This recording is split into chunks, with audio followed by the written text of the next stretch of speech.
بسم الله الرحمن الرحيم الحمد لله رب العالمين والصلاة والسلام على أشرف الأنبياء والمرسلين نبينا محمد وعلى آله وأصحابه أجمعين أما بعد الحمد لله আল্লাহর ঘরে মাগরিবের পরে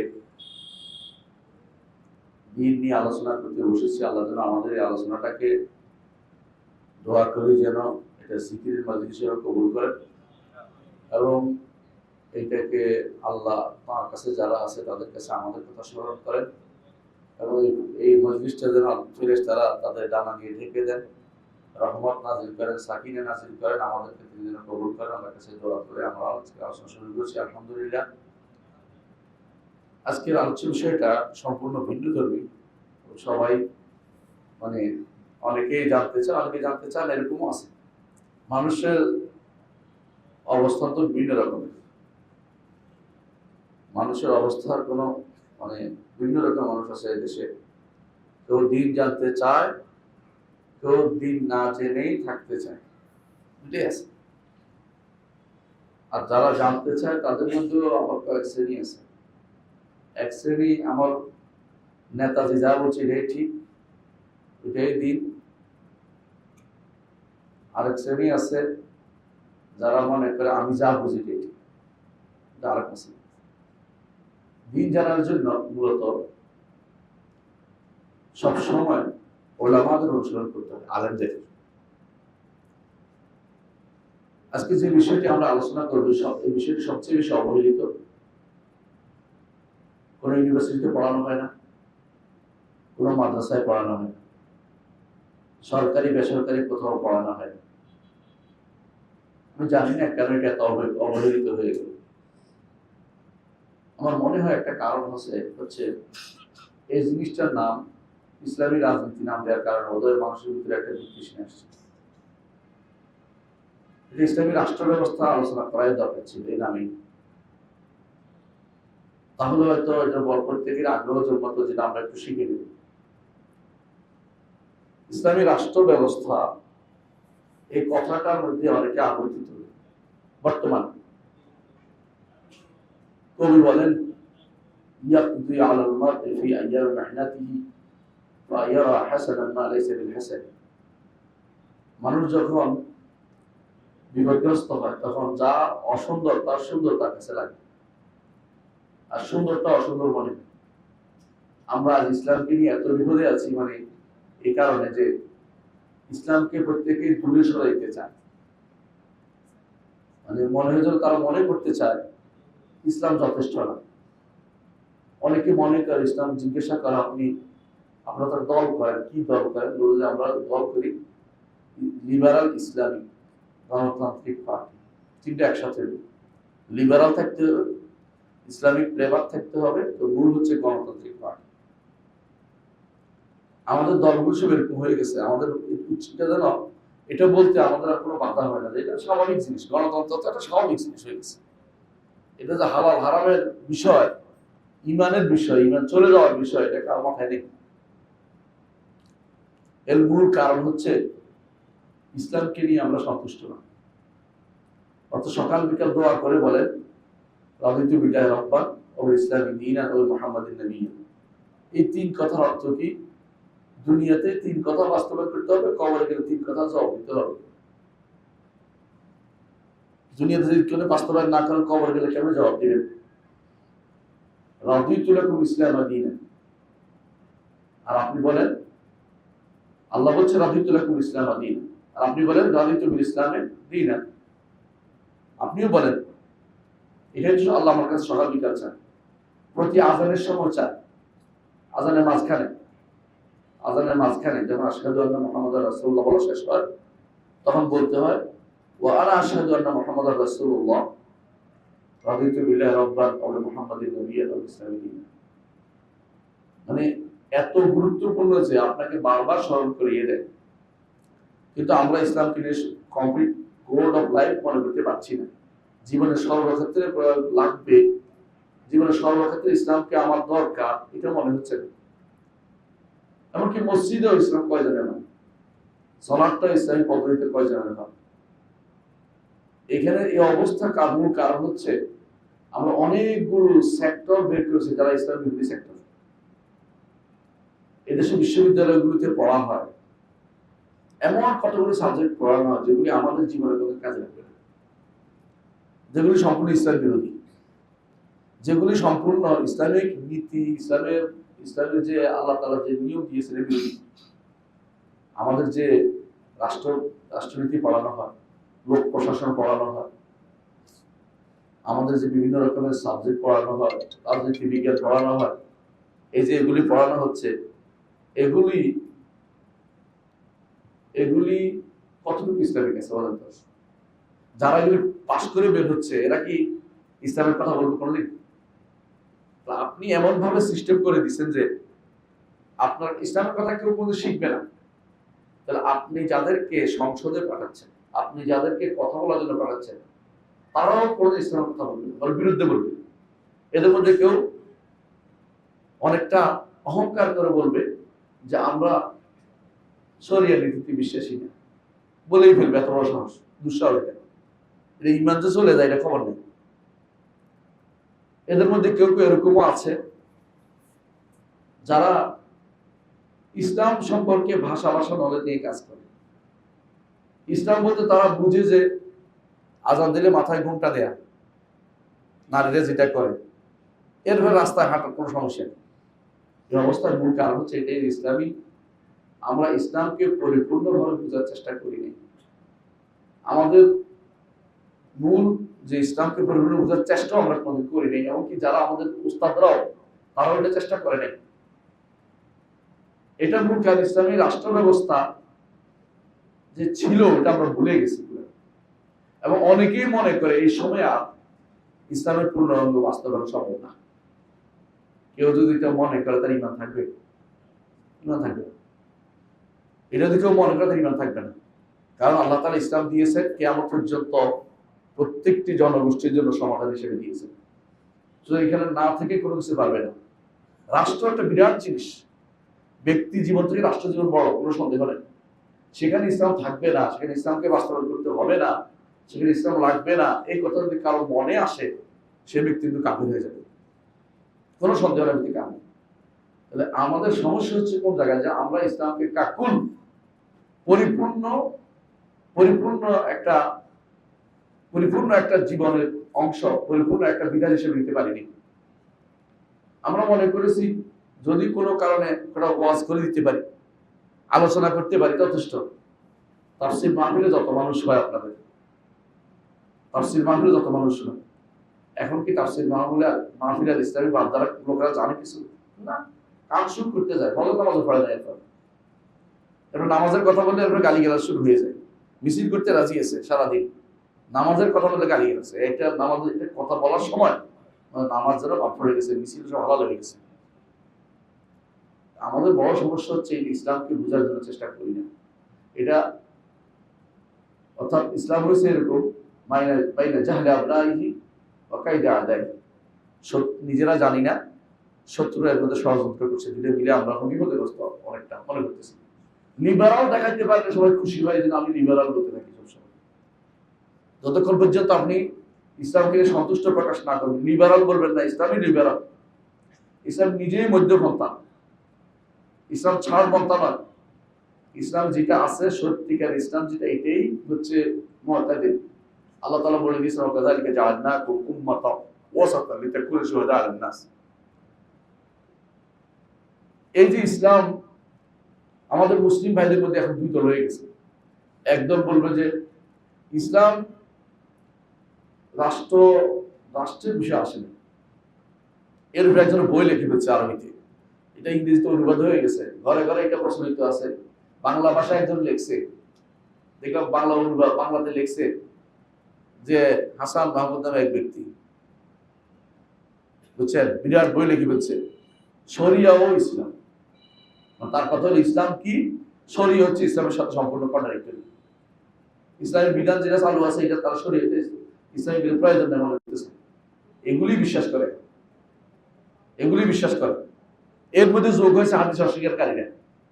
যে হাদিস অস্বীকার করতে পারেন তো আপনি তার ইসলামের কিছু বাস্তবায়ন করা লাগবে না, এটা সবাই গ্রহণ করতে রাজি আছে। বিশ্ববিদ্যালয়গুলির ভাইস চ্যান্সেলররা এটা গ্রহণ করতে অনেকটা পছন্দই করে, অনেকটা দেখবেন তাদের কাছে এটা মজা লাগে। কেন? বাস্তবায়ন করা লাগে নাই, দরকার হলে একটা মিছিল করে দিবে একদিন, সমস্যা নেই। অনেকটা আমাদের দেশের ইসলাম তো অনেকটা এরকমই। আমাদের দেশের ইসলামটা হচ্ছে আবুল ওয়াফা, কাজী আবুল ওয়াফা বলছিলেন, ইবনে আকিল বলছিলেন যে আওয়ামুন নাসের কাছে ইসলাম মেনে চলা তাদের কাছে কষ্টকর মনে হয়। তারা কিন্তু বাৎসরিক ইসলাম পালন করে, বছরে একবার হুজুর দাওয়াত দেয়, বছরে একবার মিলাদ পালন করে, বছরে একবার কোন একটা করবে, অনুষ্ঠান করবে, দরকার হইলে লাইলাতুল বরাত, সবে মেরাজ পালন করে ইসলামকে যথেষ্ট মনে করে। ইসলাম তো প্রতি মুহূর্ত দরকার, প্রতি মুহূর্ত দরকার। এই এতটুকু আমাদের মধ্যে কোনো রকমের চিন্তা চেতনা নাই। এই জন্য সমস্যা হয়ে গেছে। তারা হয়তো একদল বলে ফেলবে, আছে এখনই বলে ইসলাম আবার রাষ্ট্র কেন? ইসলাম তো ইয়াতে থাকবে, মসজিদে থাকবে, রাষ্ট্র আমরা অন্যটা চালাম। আমি পুরান ঢাকাতে একজনের সাথে আলোচনা করছিলাম যে ওনারা দেখি মাশাআল্লাহ সালাফি মানুষ, ওনারা আবার বিভিন্ন এসে দল করে কেমনে করে। তো তিনি আমাকে বলছেন, তিনি খতিব মানুষ, ভালো মানুষ, তিনি বলছেন যে এই প্রশ্নটা আমাদের করছিলাম, ওরা বলছে এতক্ষণ জার্সি গায়ে দিয়েছিলাম দলের, এখন জার্সি গায়ে দিয়ে আসি নাই, এখন পায়জামা পাঞ্জাবি বেরিয়ে আসছে মসজিদে, তুমি আগেরটা প্রশ্ন করিও না, তা আপনি বেরোয় বেরোয় আবার জার্সি গায়ে দেবো। এই হচ্ছে ইসলাম আমাদের। সবচেয়ে ভালো যে তার এই অবস্থা, আর খারাপ কি অবস্থা চিন্তা ভাবনা করে দেখেন। মানে ভালো বুঝছেন তো, যাদেরকে আমরা সালাফি বলি, এদেরই অবস্থা তার আরো ভালো হবে, ভালো কি অবস্থা হবে। সুতরাং ইসলামকে নিয়ে আমাদের মধ্যে কি ধোঁয়াশা আছে। ইসলামকে আসলে সত্যিকার অর্থে আমরা পরিপূর্ণ চিনতে পারি। নিঃসন্দেহে ইসলাম দ্বীন ও দৌলত, ইসলাম দ্বীন ও দৌলত, ইসলাম রাষ্ট্র ও সরকার, দ্বীন ও সরকার সব দুইটাই। ইসলাম দ্বীনও আছে, ইসলাম সরকার ব্যবস্থা আছে। ইসলাম সরকার ব্যবস্থা দ্বারা চলেছে একদিন নয়, ইসলাম সরকার ব্যবস্থা দ্বারা কতদিন চলেছে? উপনিবেশ শাসন আমাদের দেশে আসার আগ পর্যন্ত ইসলামের রাষ্ট্র ব্যবস্থায় ছিল। হ্যাঁ, কিছু জুলুম ছিল, মানুষ এটা ওইটা করেছে, মানুষের মধ্যে অপরাধ বোধ ছিল। অপরাধ বোধ তো বুঝেন, অপরাধ বোধ হলে আপনি ফজরের নামাজ পড়তে দেরি হয়েছে, সূর্য উঠে গেছে, অপরাধ আছে না আমাদের ভিতরে, এটা অপরাধ বোধ। কিন্তু অপরাধ বোধ ওই সময় চলে যায় যখন মানুষ বলে আর গেছে গেছে কি হয়েছে, এটা অপরাধ বোধ। এটা হলো কুফরি হয়, ফজর নামাজ ছেড়ে দিলে কুফরি হয়। যে কোনো বিষয়ে, ইসলামের বিষয়ে যদি কেউ মনে করে বেপরোয়া হয়ে যায়, কি হয়েছে, তখনই মনে করবে যে কুফরি হয়ে যায়। ইসলামের অনুমোদন করে এই জায়গাতে আর ছাড় নাই। আমাদের মধ্যে একটা বেপরোয়া চলে আসছে, এই ভাবটা আগে ছিল না। কারণ আমাদের দেশে যারা পড়ে আসে, বিদেশ থেকে ডিগ্রি নিয়ে আসে, অধিকাংশ এইটা নিয়ে আসে। কাফের দেশ থেকে যারা ডিগ্রি নিয়ে আসতেছে, অধিকাংশ নিয়ে আসতেছে, অধিকাংশকে ওই দেশের সরকার এখানে জায়গা মতো বসাই দিচ্ছে। সুতরাং তারা আমাদের ইসলাম দিয়ে চালাবে, আপনি কিভাবে বিশ্বাস করতে পারেন? আপনাকে আগে ইসলাম সম্পর্কে প্রতি ঘরে জানাতে হবে, প্রতি মাদ্রাসায় জানাতে হবে, প্রতি পরিবারে জানাতে হবে, প্রতি সমাজে জানতে হবে, প্রতি রাষ্ট্রে জানতে হবে যে ইসলাম আমার জন্য, ইসলাম মানতে হবে, রাষ্ট্রের জন্য মানতে হবে, সমাজে মানতে হবে, পরিবারে মানতে হবে, মাদ্রাসায় মানতে হবে, সব জায়গায় মানানোর জায়গা হচ্ছে ইসলাম। কতটুকু স্পর্ধা হলে এই নারীরা যাদেরকে আপনার চোখে দেখছেন, এই জাতীয় একটা কমিশন দিতে পারে, প্রস্তাব দিতে পারে, এরা কি তৈরি নিয়ে যাওয়ার মুসলমান নামও আছে? ওদেরকে চিন্তা করেছে ওদের পরিবারে ইসলাম ছিল, তাহলে ওদের শিক্ষায় কিন্তু ইসলাম ছিল? এমন একটা জাতি গোষ্ঠী আমরা বের করেছি যে জাতি গোষ্ঠী কোন ইসলাম শিখেনি। এই জাতি গোষ্ঠীর আমরা কিভাবে ইসলাম কায়েম করবে? ইসলাম কায়েম কি খেলাধুলার জিনিস? ইসলাম কায়েম হচ্ছে জানার নাম, মানার নাম। ইসলাম জানতে হবে, মানতে হবে, মুখস্থ কথা না, জোর করে কিছু করা যায় না। একদিন হইলেও পরের দিন আর হবে না, সেটা আদায় হবে না। এই যে অবশ্যই আমাদের বিশ্বাস করতে হবে ইসলাম দ্বীন ও দৌলত, দ্বীন ও দৌলত দুটো মিলে ইসলাম। দিনদারিও করতে হবে, দৌলার মধ্যেও দিনদারি আছে, অর্থাৎ দৌলা আলাদা, এটা যে ব্যক্তি মনে করবে সেই ব্যক্তি ইসলাম থেকে বাইরে। এই কারণেই সেকুলারিজম ইসলামের বাইরে। সেকুলারিজম অর্থই হচ্ছে এটা দিনদারি, দিনহীন, লা দিনী যাকে বলে, মানে দিন নাই, রিলিজিয়াস না। ঘরে থাকবে কিনা এটা দুই প্রকার আছে, একদল ঘরেও রাখতে চায় না, একদল ঘরে রাখতে চায় না, ঘরে যাইছে তা করে। আবার যখন বাইরে আইনে আসবেন, আবার ঘরেরটা পালন করতে পারবেন না, বাইরেটা নিতে হবে। কথা বলছি, এটা পরিপূর্ণভাবে আমার দেশে বাস্তবায়িত হবে, পরিপূর্ণভাবে। আপনার ঘরে ইসলাম পালন করে এটা চাচ্ছে না, নারীদেরকে বের করার বুদ্ধি করছে। নারী যদি কোনো আপনার ঘর থেকে বেরিয়ে চলে যায়, আপনি কার উপর ঘরে ইসলাম কার কোথায় থাকবেন? আপনার সন্তান ইসলাম মানবে না। আপনার সন্তান ছেলে বলবো যে আমি মেয়ে, মেয়ে বলবো আমি ছেলে, মানসিকভাবে ছেলে মানসিকভাবে মেয়ে, এরপরে কি হবে অবস্থাটা চিন্তা করে দিচ্ছেন? এটা তো আপনি ঘরেও ইসলাম পালন করতে দিচ্ছেন না। এতদিন তো ঘরে আক্রমণ, ঘরে আক্রমণ করছে, ঘরে নাই, সমাজে নাই, রাষ্ট্রে নাই, আপনি কোন ইসলাম নিয়ে এখন কায়েম করার চিন্তা ভাবনা করতেছেন? ইসলাম কায়েম, দিন কায়েমের চিন্তা করতেছেন। দিন কায়েমের জন্য প্রথম কাজ হচ্ছে আপনাকে দিন জানতে হবে, জানতে হবে যে ইসলামের পরিপূর্ণ রূপটাকে বাস্তবায়ন করতে হবে। কিন্তু এই যে ইসলামের রূপ বাস্তবায়ন করতে হবে, এদের মধ্যে কেউ কেউ বলবে ইসলাম নিজেই তো একটা, ইসলাম নিজেই তো কি, ইসলাম হচ্ছে সোশ্যালিজম, সমাজতন্ত্র ইসলাম একদম রূপ। আর না না গণতান্ত্রিক ইসলাম। আরেকজন বলল না এটা হচ্ছে সেকুলার ইসলাম। আরেকজন বলবো যে আধুনিক ইসলাম, আধুনিক মন মানুষের সম্পন্ন মুসলিম, আধুনিক মন মানুষের সম্পন্ন, অর্থাৎ ব্যাক ডেটে যেটা রাসূলুল্লাহ সাল্লাল্লাহু আলাইহি ওয়াসাল্লাম যুদ্ধে চলে আসছে ওইটা চলবে না, এখন নতুন পথ লাগবে। এটা কোথেকে চালু হয়েছে? ইউরোপ থেকে চালু হয়েছে। এটা তুরস্ক হয়ে বাংলাদেশে ঢুকছে, ইউরোপ থেকে চালু হয়ে তুরস্ক হয়ে বাংলাদেশে ঢুকছে। এবং ইসলামের নাম দিয়ে যারা কাজ করে ওদের মধ্যে এটা এখন প্রচুর পরিমাণে আছে, ভালো করে দেখবেন এটা। এবং অন্যরা আগে সাহস করতে না, এখন ইসলামকে পরিবর্তন করে দিয়ে ইসলাম দিয়ে চালাই দিচ্ছে, এটার নাম ইসলাম, এটা বলতেছে।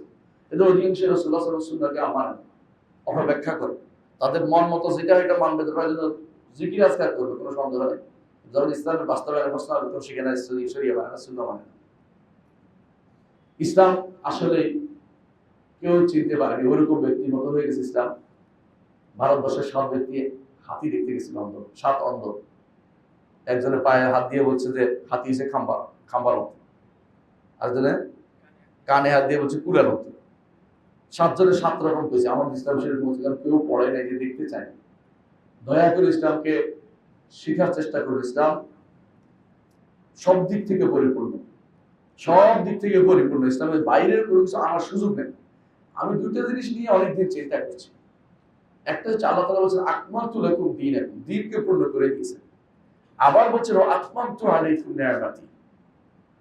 দুইটা কেন বললেন? দুইটা কেন বললেন? এই নিয়ে অনেকদিন চিন্তা করে যেটুকু পেয়েছি আল্লাহর বক্তব্য নিজে থেকে কিছু বলছি।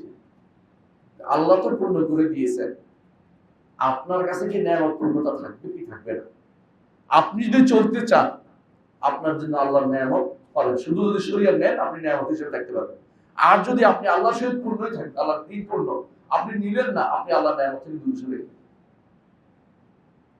আল্লাহর নিয়ামত থেকে আপনি ভোগ করতে পারলেন না। শরিয়া যারা কাকুল পরিপূর্ণভাবে নিবে না, আল্লাহর বিধানকে যারা পরিপূর্ণ বাস্তবায়ন করতে চাইবে না সব জায়গাতে, এরা আল্লাহর নিয়ামতে থাকতে পারবে না। এদের মধ্যে সমস্যা হবেই হবে। ফামা জাযাউ মান ইয়াফআলু যালিকা বিকুম ইল্লা খিজুন ফিল হায়াতিদ দুনিয়া। দুনিয়ার জীবনে এদের জন্য অপমান থাকবে। ওয়া ইয়াউমাল কিয়ামাতি ইউরাদুনা ইলা আশাদ্দিল আযাব, কিয়ামতের দিন তাদেরকে কঠিন আযাবের দিকে নিক্ষেপ করা হবে। আল্লাহু গাফিরুন আম্মা তা'মালুন, আল্লাহ তোমরা যা করো তা বেখবর নন, তিনি জানেন সবকিছু কি করে। প্রত্যেকটা কাজ আমি কি করতেছি তাহলে এটা জানা থাকতো যদি আমাদের নেতাদের, আমাদের প্রতিটি মানুষের, আমি যা করি আল্লাহ দেখছেন, তাহলে অন্যায়গুলি মুখ দিয়ে সাহস করে কথা বলা, কুফরি কালামগুলি সাহস দিয়ে বলতে হবে, কুফরি কালাম বলতে সব তা হবে। বেশিরভাগ সব কুফরি কালাম বলে।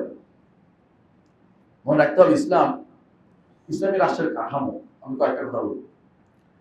ইসলামী রাষ্ট্রের কাঠামো নির্ধারিত, কাঠামোটা নির্ধারিত, ভিতরে কিছু ইজতিহাদি জায়গা আছে। বলতে পারেন কি কি জিনিস ইসলামী রাষ্ট্র? ইসলামী রাষ্ট্র একটা আকীদা ভিত্তিক রাষ্ট্র।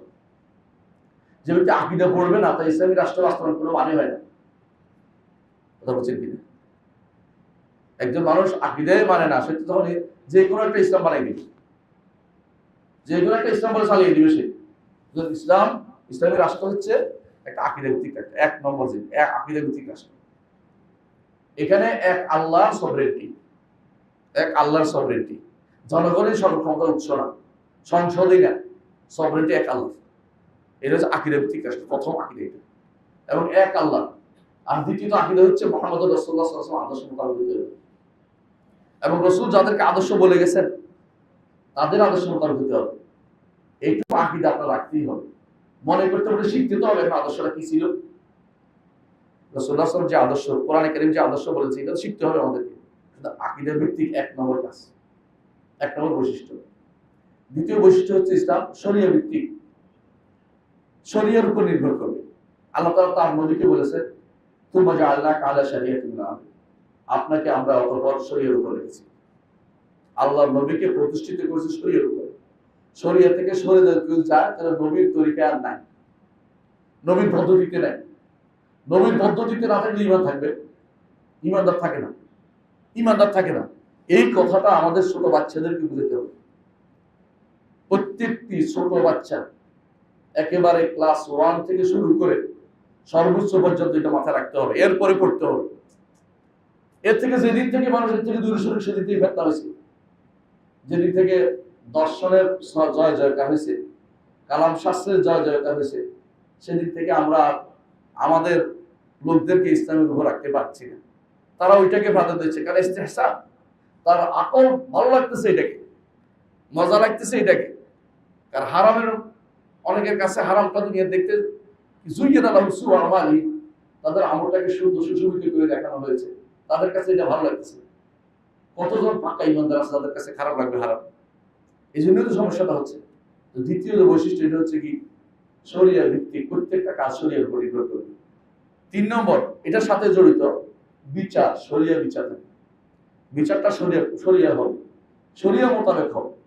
এখন এই যদি থাকতো আমার দেশে, কোন নারী কি সাহস করে বলতে পারতো যে যারা প্রস্টিটিউট তাদেরকে কর্মীর মর্যাদা দিতে বলতে পারে কেউ?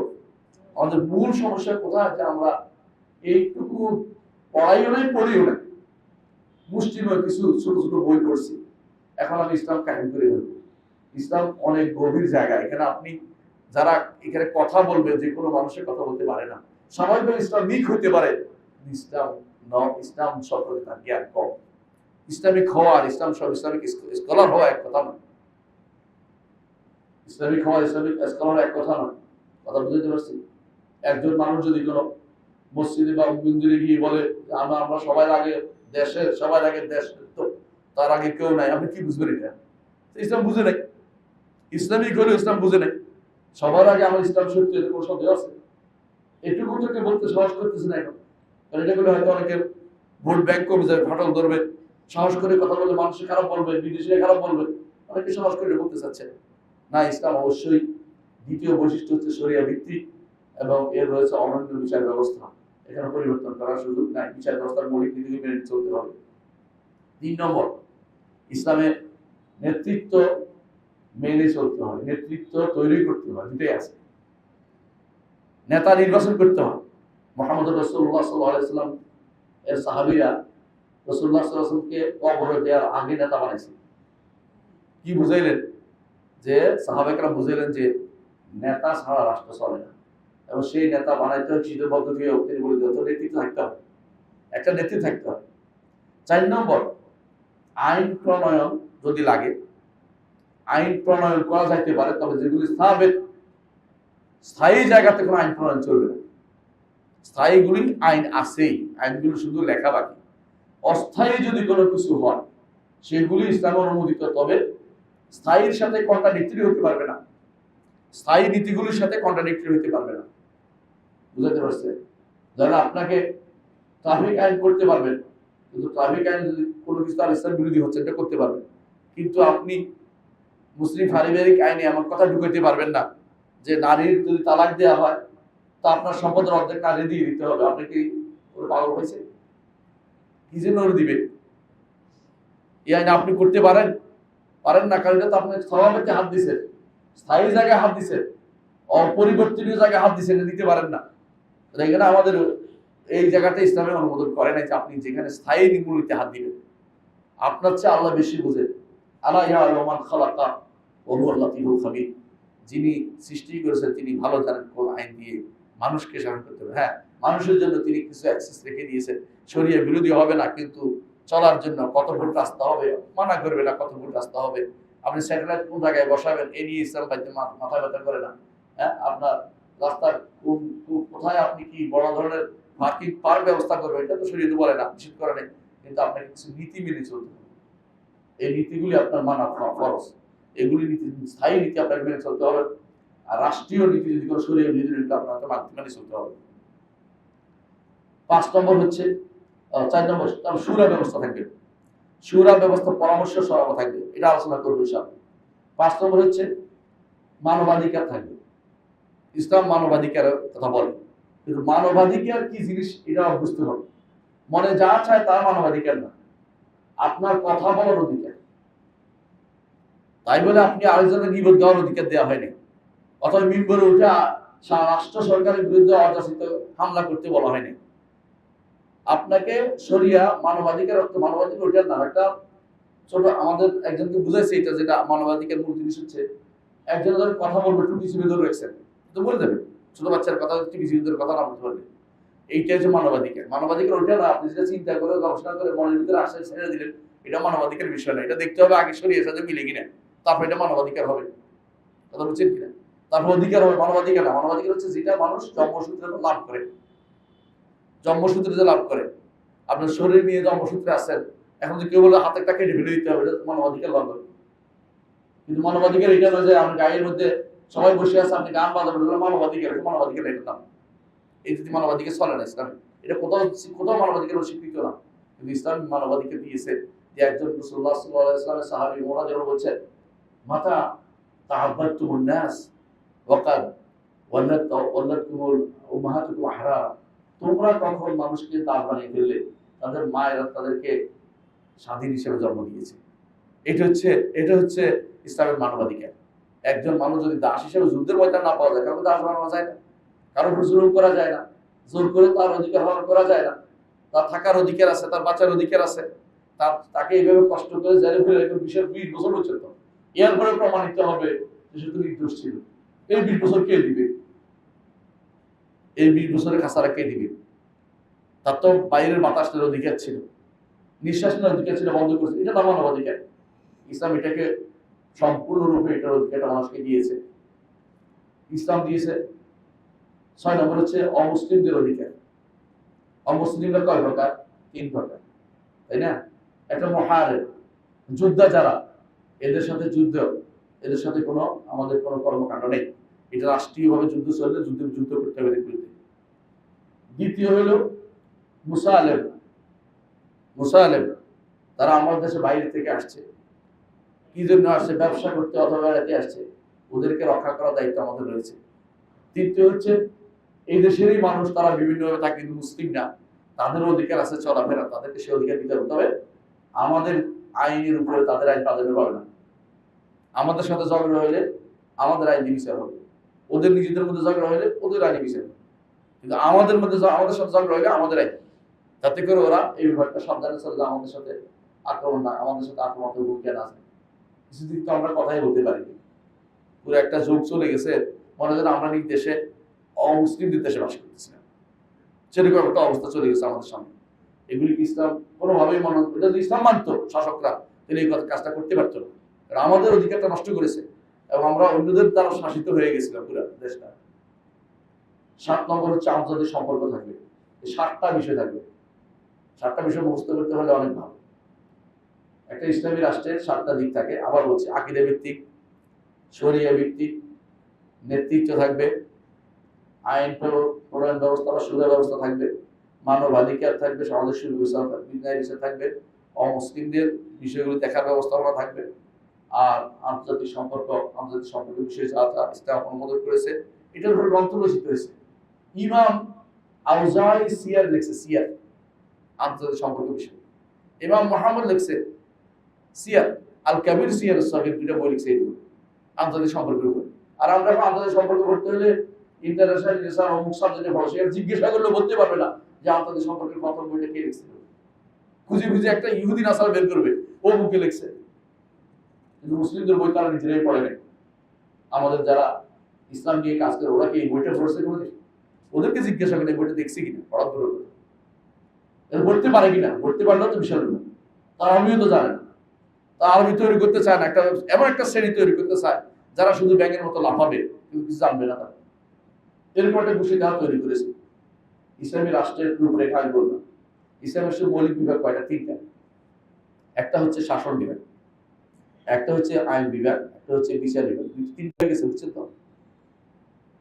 শাসন বিভাগ তো বুঝছেন, তারপরে আইন বিভাগ থাকবে, মানে সুরা যেটা বলছি, বিচার বিভাগ আলাদা, যারা মানুষের মধ্যে শান্তি শৃঙ্খলা বজায় রাখবে। এর বাইরে কিছু 3টা বিভাগ আছে। একটা হলো হিসাব বিভাগ। মানুষের এই হিসাব অর্থ এই নয় যে আমি তদারকি করা, এটার অর্থ মুহাসাবাও করবে, কাজ কি করছি কিনা, দায়িত্ব পাইছেন যে করছেন কিনা, আপনার দায়িত্ব কি, এগুলো সব দেখার দায়িত্ব ইসলামিক থাকবে অধীন। আর একটা থাকবে বাইতুল মাল, কোষাধ্যক্ষ, যেটা পোশাক আছে যেটাকে বলে। আরেকটি হচ্ছে সর্বোচ্চ ওলামা পরিষদ। সর্বোচ্চ ওলামা পরিষদ কেন? এরা পাহাড়ের মতো কাজ করে। এরা যদি থাকতো, এই নারীরা আজে বাজে কথা বলার সুযোগ পেত। এরা যদি থাকতো, ইসলামিক কাজ ইসলাম বলে চালিয়ে দিতে পারতো। আর আমাদের এটি চালিয়ে দেওয়া হচ্ছে ইসলাম বলে। আরো দুর্ভাগ্য বিষয় হচ্ছে, সর্বোচ্চ ওলামা পরিষদ আপনি বাড়াবেন কি কার দিয়ে জানেন? স্পেশাল পকেটের লোক দিয়ে, যাতে করে যা বলেন তা সিগনেচার করে দেয়, কোনো কথা না বলে। আমরা এতদিনকেই দেখেছি, আবারও এটা হতে দেরি। এই জন্য অনেক সময় আমরা বলি না এটার কথা। কেন বলি না? আপনি এমন একটা বানাবেন, আমাদের এরকম কথা বলতে দিবেন না মসজিদে। আফগানিস্তানে এখন যা হচ্ছে ভালো করে আপনারা জানেন, বিস্তারিত না বলে বুঝতে পারছেন আপনার। সর্বোচ্চ ওলামা পরিষদ হওয়ার দরকার ছিল, যারা ছিল তারা জ্ঞানে গুণীতে এলমে সব দিক থেকে পূর্ণ। এখন যত বড় ফাঁকা আওয়াজ তত বড় আল্লামা। নাটক করতে পারলে আল্লামা, নাটক করতে করতে আলেম হয়ে যাচ্ছে। বুঝলেন? আল্লামা নাটক, আল্লামায় নাটক। আবার কেউ গান গাইতে গাইতে আল্লামা, গান গাইতে গাইতে আল্লামা হয়ে গেছে। কোরআন এবার কোরআন তাফসীর করতে বই দিলে মরে যাবে একদম পড়তে। হ্যাঁ, কেউ কেউ কেউ কেউ বাসিটির মাল হয়ে আল্লামা হচ্ছে। আল্লামারা শেষ নাই। দিন পড়ার ও বোঝায় লেগে থাকতে হবে। দিন এমন এক জিনিস, আপনি যদি 2 মাস না পড়েন ভুলে যাবেন। দিন প্রতি রাতে আমার পড়ার বিষয়, প্রতিদিন পড়ার বিষয়। দিন এমন নয় যে আমি হয়ে গেছি আর কিছু লাগবে না। যে ব্যক্তিটা মনে করে সে পড়া যায় আজহারুন নাস, এরকম মানুষের বিরুদ্ধে যারা আজ অহংকার করতেছে, আমি এটা করছি ওইটা করছি, তাদেরকে জিজ্ঞাসা করা দরকার আসলে কি করছেন, বোঝা যায় আপনার কর্মকাণ্ডে। বুখারী পড়েছে 40 বছর ধরে, তাহলে ঠিক করতে পারে নাই। বুঝলেন না? বুখারী পড়েছে 40 বছর ধরে, সালাতটা আমাদের শুদ্ধ হয়নি। সালাত পড়ে কেমনে হেরে জিজ্ঞাসা করতে কিন্তু হয়নি। বুখারী আপনি কি জন্য পড়ছেন? দেখানোর জন্য আপনি বুখারী পড়ান। আপনি বুখারী উস্তাদ, বুখারী যা বলছে তা মানে না, বুখারী পড়েন কি জন্য? দেখি আপনাদের কোন করে এর বাইরে কি আছে। এই জন্য তারা মনে করে যে বুখারী কেন পড়বে, এটা বুখারী পড়ে বুখারী রদ করার জন্য। যখন একটা হাদিস আসবে যে আমাদের ইমাম এটা বলেন নাই, আমাদের অমুক এটা বলেন নাই, এটা অমুক ব্যাখ্যা হইতে পারে, এটা এখন চলতে পারে না, এরকম কথাবার্তা চলে আসবে। কারণ তারা দ্বীন শিখার জন্য আলেম হয়, দ্বীনকে নিজের মন মতো করার জন্য আলেম হয়েছে। দ্বীনকে বাস্তবায়ন করার জন্য আলেম হয়, দ্বীনকে নিজের মন মতো বাস্তবায়ন করার জন্য আলেম হয়েছে। দ্বীনকে কামাহু, যেভাবে দ্বীন আছে এভাবে শিখার চিন্তা তারা করে না। মোট কথা এটাই, এই বিভাগ সমূহ হচ্ছে ইসলামী রাষ্ট্রের কাঠামো, যেটা আপনার চাচ্ছেন। ইসলামী রাষ্ট্র কি? এগুলো ইসলামী রাষ্ট্র। ইসলামী রাষ্ট্রের জন্য কি দরকার? তাহলে প্রথমে দরকার একজন রাষ্ট্রপ্রধান, তাই না? রাষ্ট্রপ্রধান দরকার না? একটা রাষ্ট্রপ্রধান দরকার। আর কি দরকার? জনগণ দরকার। আর কি দরকার? একটা ভূমি দরকার, জায়গা দরকার। এই 3টা পরিপূর্ণভাবে বাস্তবায়িত হয়েছিল মুহাম্মদ রাসূলুল্লাহ সাল্লাল্লাহু আলাইহি ওয়াসাল্লামের সময়, যখন তিনি মদিনায় গিয়েছিলেন। মদিনাতে আউস ও খাজরাজ ছিল জনগোষ্ঠী। তারা কেমন মানুষ ছিলেন? ঈমান আমলে পরিপূর্ণ। আল্লাহর ওয়াদা তখন বাস্তবায়ন হয়েছে। ওয়াদাল্লাহুল্লাযিনা আমানু ওয়া আমিলুস সালিহাতি লা ইস্তাখলিফান্নাহুম ফিল আরদি ওয়া লা ইউমাক্কিনান্না লাহুম দীনাহুমুল্লাযী ইরতাদা লাহুম ওয়া লা ইউবাদদিলান্নাহুম মিন বা'দি খাওফিহিম আমনা ইয়াবুদুনানি লা ইশরিকুনা বি শাইআ। আল্লাহ তাআলা ওয়াদা করেছেন। আল্লাহর ওয়াদা কি বাস্তবায়ন না হয়ে পারবে? আল্লাহর ওয়াদা এটা। আল্লাহ ওয়াদা করেছেন যে যারা ঈমান আমল সালেহ করবে, আল্লাহ তাআলা তাদেরকে দুনিয়ার বুকে প্রতিষ্ঠিত করবেন। দুনিয়ার বুকে রাষ্ট্র ক্ষমতা যাওয়ার জন্য ব্যস্ত হওয়ার আগে ঈমান ঠিক করতে হবে সবার আগে। ঈমান ও আমল সালেহ যদি থাকে, আল্লাহই আপনাকে বসাবেন। বিশ্বাস করুন, যদি আপনার এই এলাকাটা, ধরেন এই এলাকা আপনি আছেন ডেমরা এলাকা, সবগুলিকে আপনি ঈমানদার বানাইতে পারেন, কারা ভোট দিবে? কাদের ভোট দিবে? মেম্বার কে হবে? এদের মধ্যে থেকে একজন হবে। চেয়ারম্যান কি হবে? এদের মধ্যে তো ভালো ঈমানদার থেকে একজন হবে। এমপি কি হবে? ঈমানদার থেকে একজন হবে। তাতে ভুল বলছি না? আমি ভুল বলছি? এই সময় বাংলাদেশ যদি কোনো পুরোটা এরকম হয়, আপনার কি আন্দোলন করা লাগবে? আন্দোলন কিচ্ছু করা লাগবে না। বলে যে ভোট পেতে হলে মাথায় ভোটটা দিয়ে দিতে হবে, ভোট দিবে না। ওই এলাকায় ভোট পেতে হলে ওই কালো কাপড় পরে আসতে হবে। বুঝলেন না? তাহলে আপনার দরকারটা কি করা? ওয়াদাল্লাহু আল্লাযিনা আমানু ওয়া আমিলুস সালিহাতি লা ইস্তাখলিফান্নাহুম ফিল আরদি। যেটা মদিনায় হয়েছিল। রাসূলুল্লাহ সাল্লাল্লাহু আলাইহি ওয়াসাল্লাম একজনকে পাঠিয়েছিলেন, দুইজনকে পাঠিয়েছিলেন মদিনাতে। দুইজনকে পাঠিয়েছিলেন মদিনাতে। আগে যে দাও, দাওয়াত দাও। তারা দুইজন মদিনার গলিতে ঘরে ঘরে যা ইসলাম ঢুকিয়ে দিয়েছে, কাফের আর অবশিষ্ট থাকে না। যারা ছিল তারা ইহুদি আলাদা ধর্মের, তাদের কাফের যারা ছিল সব মুসলমান হয়ে গেছে। সুবহানাল্লাহ। এমন অ্যাম্বাসেডর ছিলেন যে তিনি এমন কাজ করেছেন। রাসূল আসার পরে নির্বাচন লাগে, কোনো নির্বাচন লাগে না। যারা মুনাফিক করেছে মুনাফিক রয়ে গেছে, আর কোনো নির্বাচন লাগে না। আব্দুল্লাহ ইবনে উবাই মুনাফিকের দল থেকে পারতেছে না, তার মুনাফিক শুরু করছে। কিন্তু সরাসরি রাসূলের বিরোধিতা করার মতো সাহস তাদের অধীনে আসেনি। আপনি আশরাফের লোকেরা ইহুদি হওয়ার কারণে তারা ভিন্ন পথে ছিল, ভিন্ন ধর্মের লোক ছিল, কিন্তু তারাও রাসূলের নেতৃত্বের বিরুদ্ধে কথা বলে নাই। তারাও বিচারের জন্য রাসূলের কাছে আসতো। আল্লাহ তাআলা কোরআনে কারীমে বলেছেন, ওয়া কাইফা ইউহাক্কিমুনা কা'আদাহুম তাওরাত ওয়া হুকুমুল্লাহ। এরা আপনার কাছে বিচারের জন্য আসে, অথচ এদের কাছে তাওরাত আছে। করো নাকি? ওরা তাওরাতের কাছে বিচার করে না, আপনার কাছে আসে কেন? কারণ তারা জানে যে রাসূলের বিচার হবে সত্য।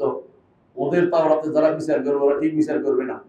পয়সাওয়ালারে ছাড়া দিবে, দুর্বলে ধরে শাস্তি দিবে। এটাই তাদের নীতি। তারা বেবিচার করলে কি করতো? পয়সাওয়ালারে মাথার মধ্যে কালি লাগা ছেড়ে দিত, আর যদি কোনো দুর্বল হইতো তারা পাথর করে বাঁধত। কেমন ব্যবস্থা বুঝছেন তো? উল্টাই বুঝছে জিনিস, মানে মাথার মধ্যে কালি লাগাইতো যে এ বাজারে ঘুরে, এটা কি কোনো বিচারের দুই বলে তো শেষ। এটাকে তারা মনে করছে বিচার। এই জন্য তারা ওদের কাছে না, রসুলের কাছে আসতো। রসুল বলতো যে তোমাদের কাছে কিতাব আছে, তোমাদের কাছে কিতাব, এমনকি ডেকে আনতে বলছো তোমাদের কাছে কিতাবে কি রাজমার আয়াত নাই? রসুল তো জানেন আছে, বলে নাই। তাহলে পড়ো দেখি, আনো। পড়তেছে। আব্দুল ইবনে সালাম রাসূল বললেন যে কোথায় কি সমস্যা? বলে ইয়া রাসূলুল্লাহ, হাত রাখা বাকিটা পড়তেছে, মানে যেখানে রাজমার আয়াত আছে সেখানে আঙ্গুল রেখে দিচ্ছে, তাহলে দেখতে না বাকিটা পড়তেছে। রাসূল বলে এটা উঠাইতে পারে, হাত উঠাইতে পারে। হাত উঠানোর পর দেখা যাচ্ছে ওখানে রাজমার আয়াত আছে। বুঝছেন কথাটা? তারপরেও তারা যেটা অন্তত তারা লুকোচুরি করলো, ইসলামী আইনের বিরোধিতা করে না। আমরা ইসলামী বিধানের বিরোধিতা করার জন্য এমন একটা গোষ্ঠী তৈরি করেছি, আপনার ঘরে খায়, নাম মাইনুদ্দিন, সলিমুদ্দিন, কলিমুদ্দিন টিকে আছে, আছে না?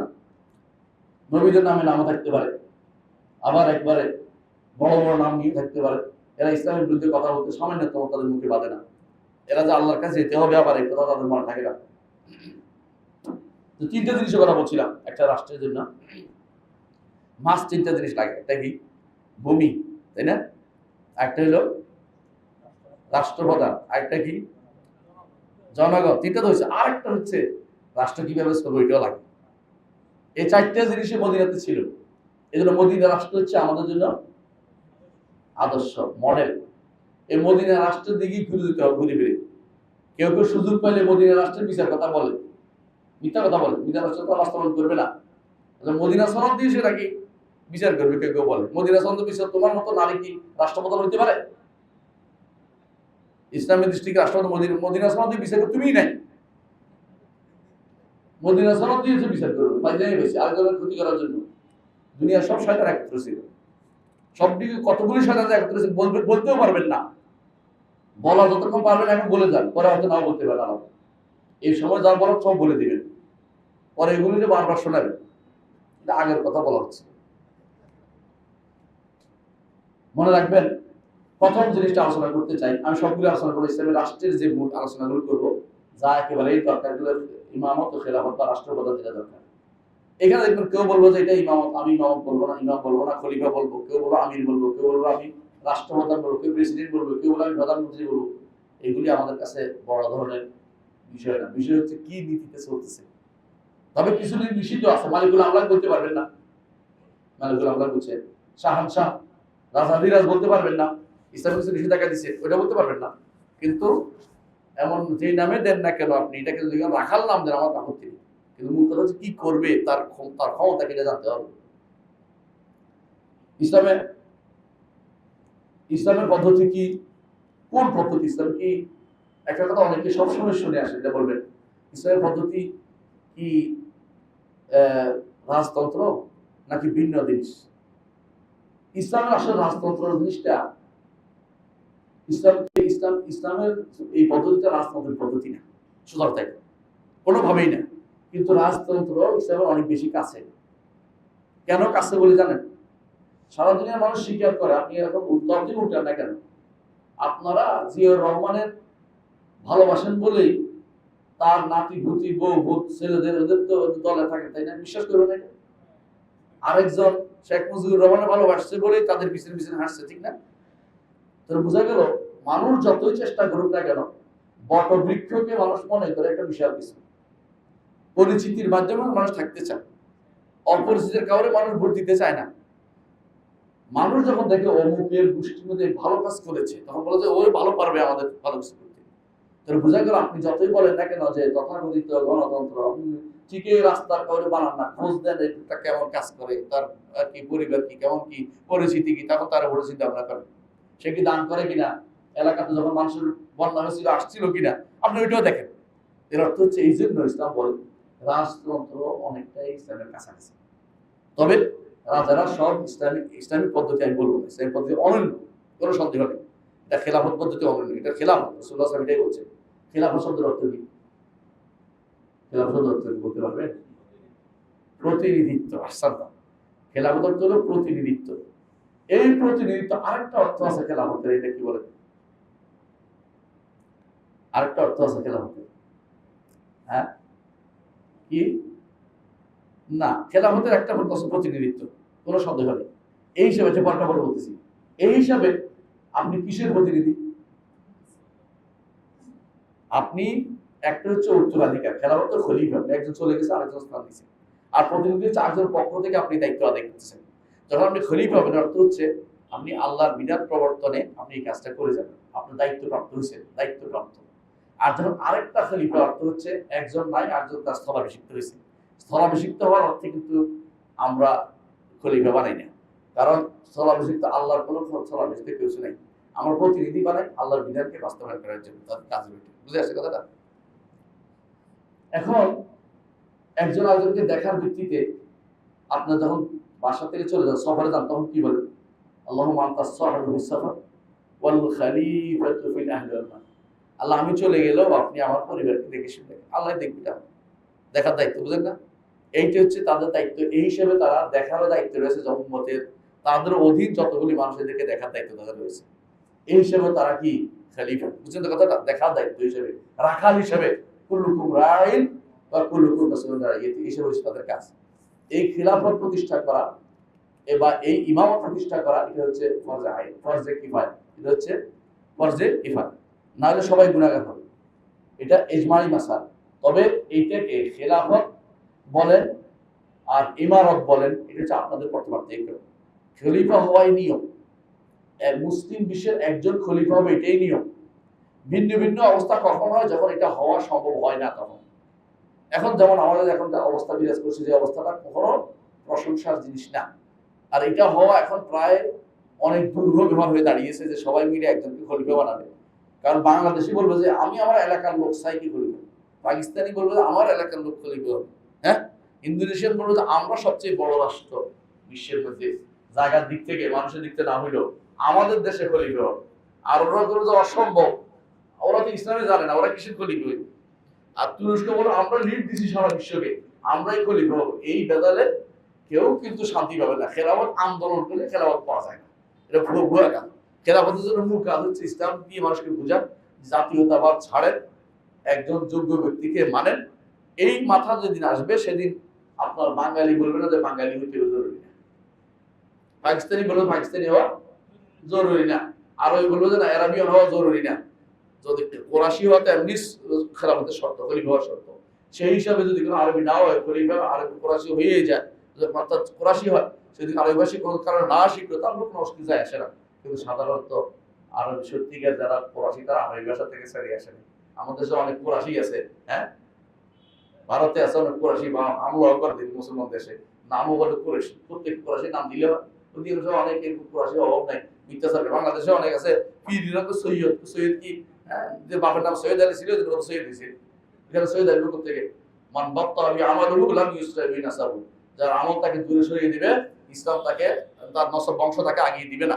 সুতরাং ইসলাম শুধু এক জায়গায় রেখেছে। কুরাইশকে কেন মানতে বলেছে? একটাই কারণ, কেন? আন্নাসু তাবুল লিকুরাইশ বাররুহুম লিবাররিহিম ফাজিরুহুম লিফাজিরিহিম। রাসূলুল্লাহ সাল্লাল্লাহু আলাইহি ওয়াসাল্লাম বলেছেন, মানুষ কুরাইশের অনুসারী থাকবে কিয়ামত পর্যন্ত। এই আমর এটার মধ্যে, কারণ নেককার অনুসরণ করে, বদকার বদকার অনুসরণ করে। যুগে দেখেন রাসূলুল্লাহ সাল্লাল্লাহু আলাইহি ওয়াসাল্লাম কুরাইশি, নেককার রাসূল অনুসরণ করছে, আর আবু জাহেল কুরাইশি, বদকার সব আবু জাহেল অনুসরণ করছে। বুঝছেন তো?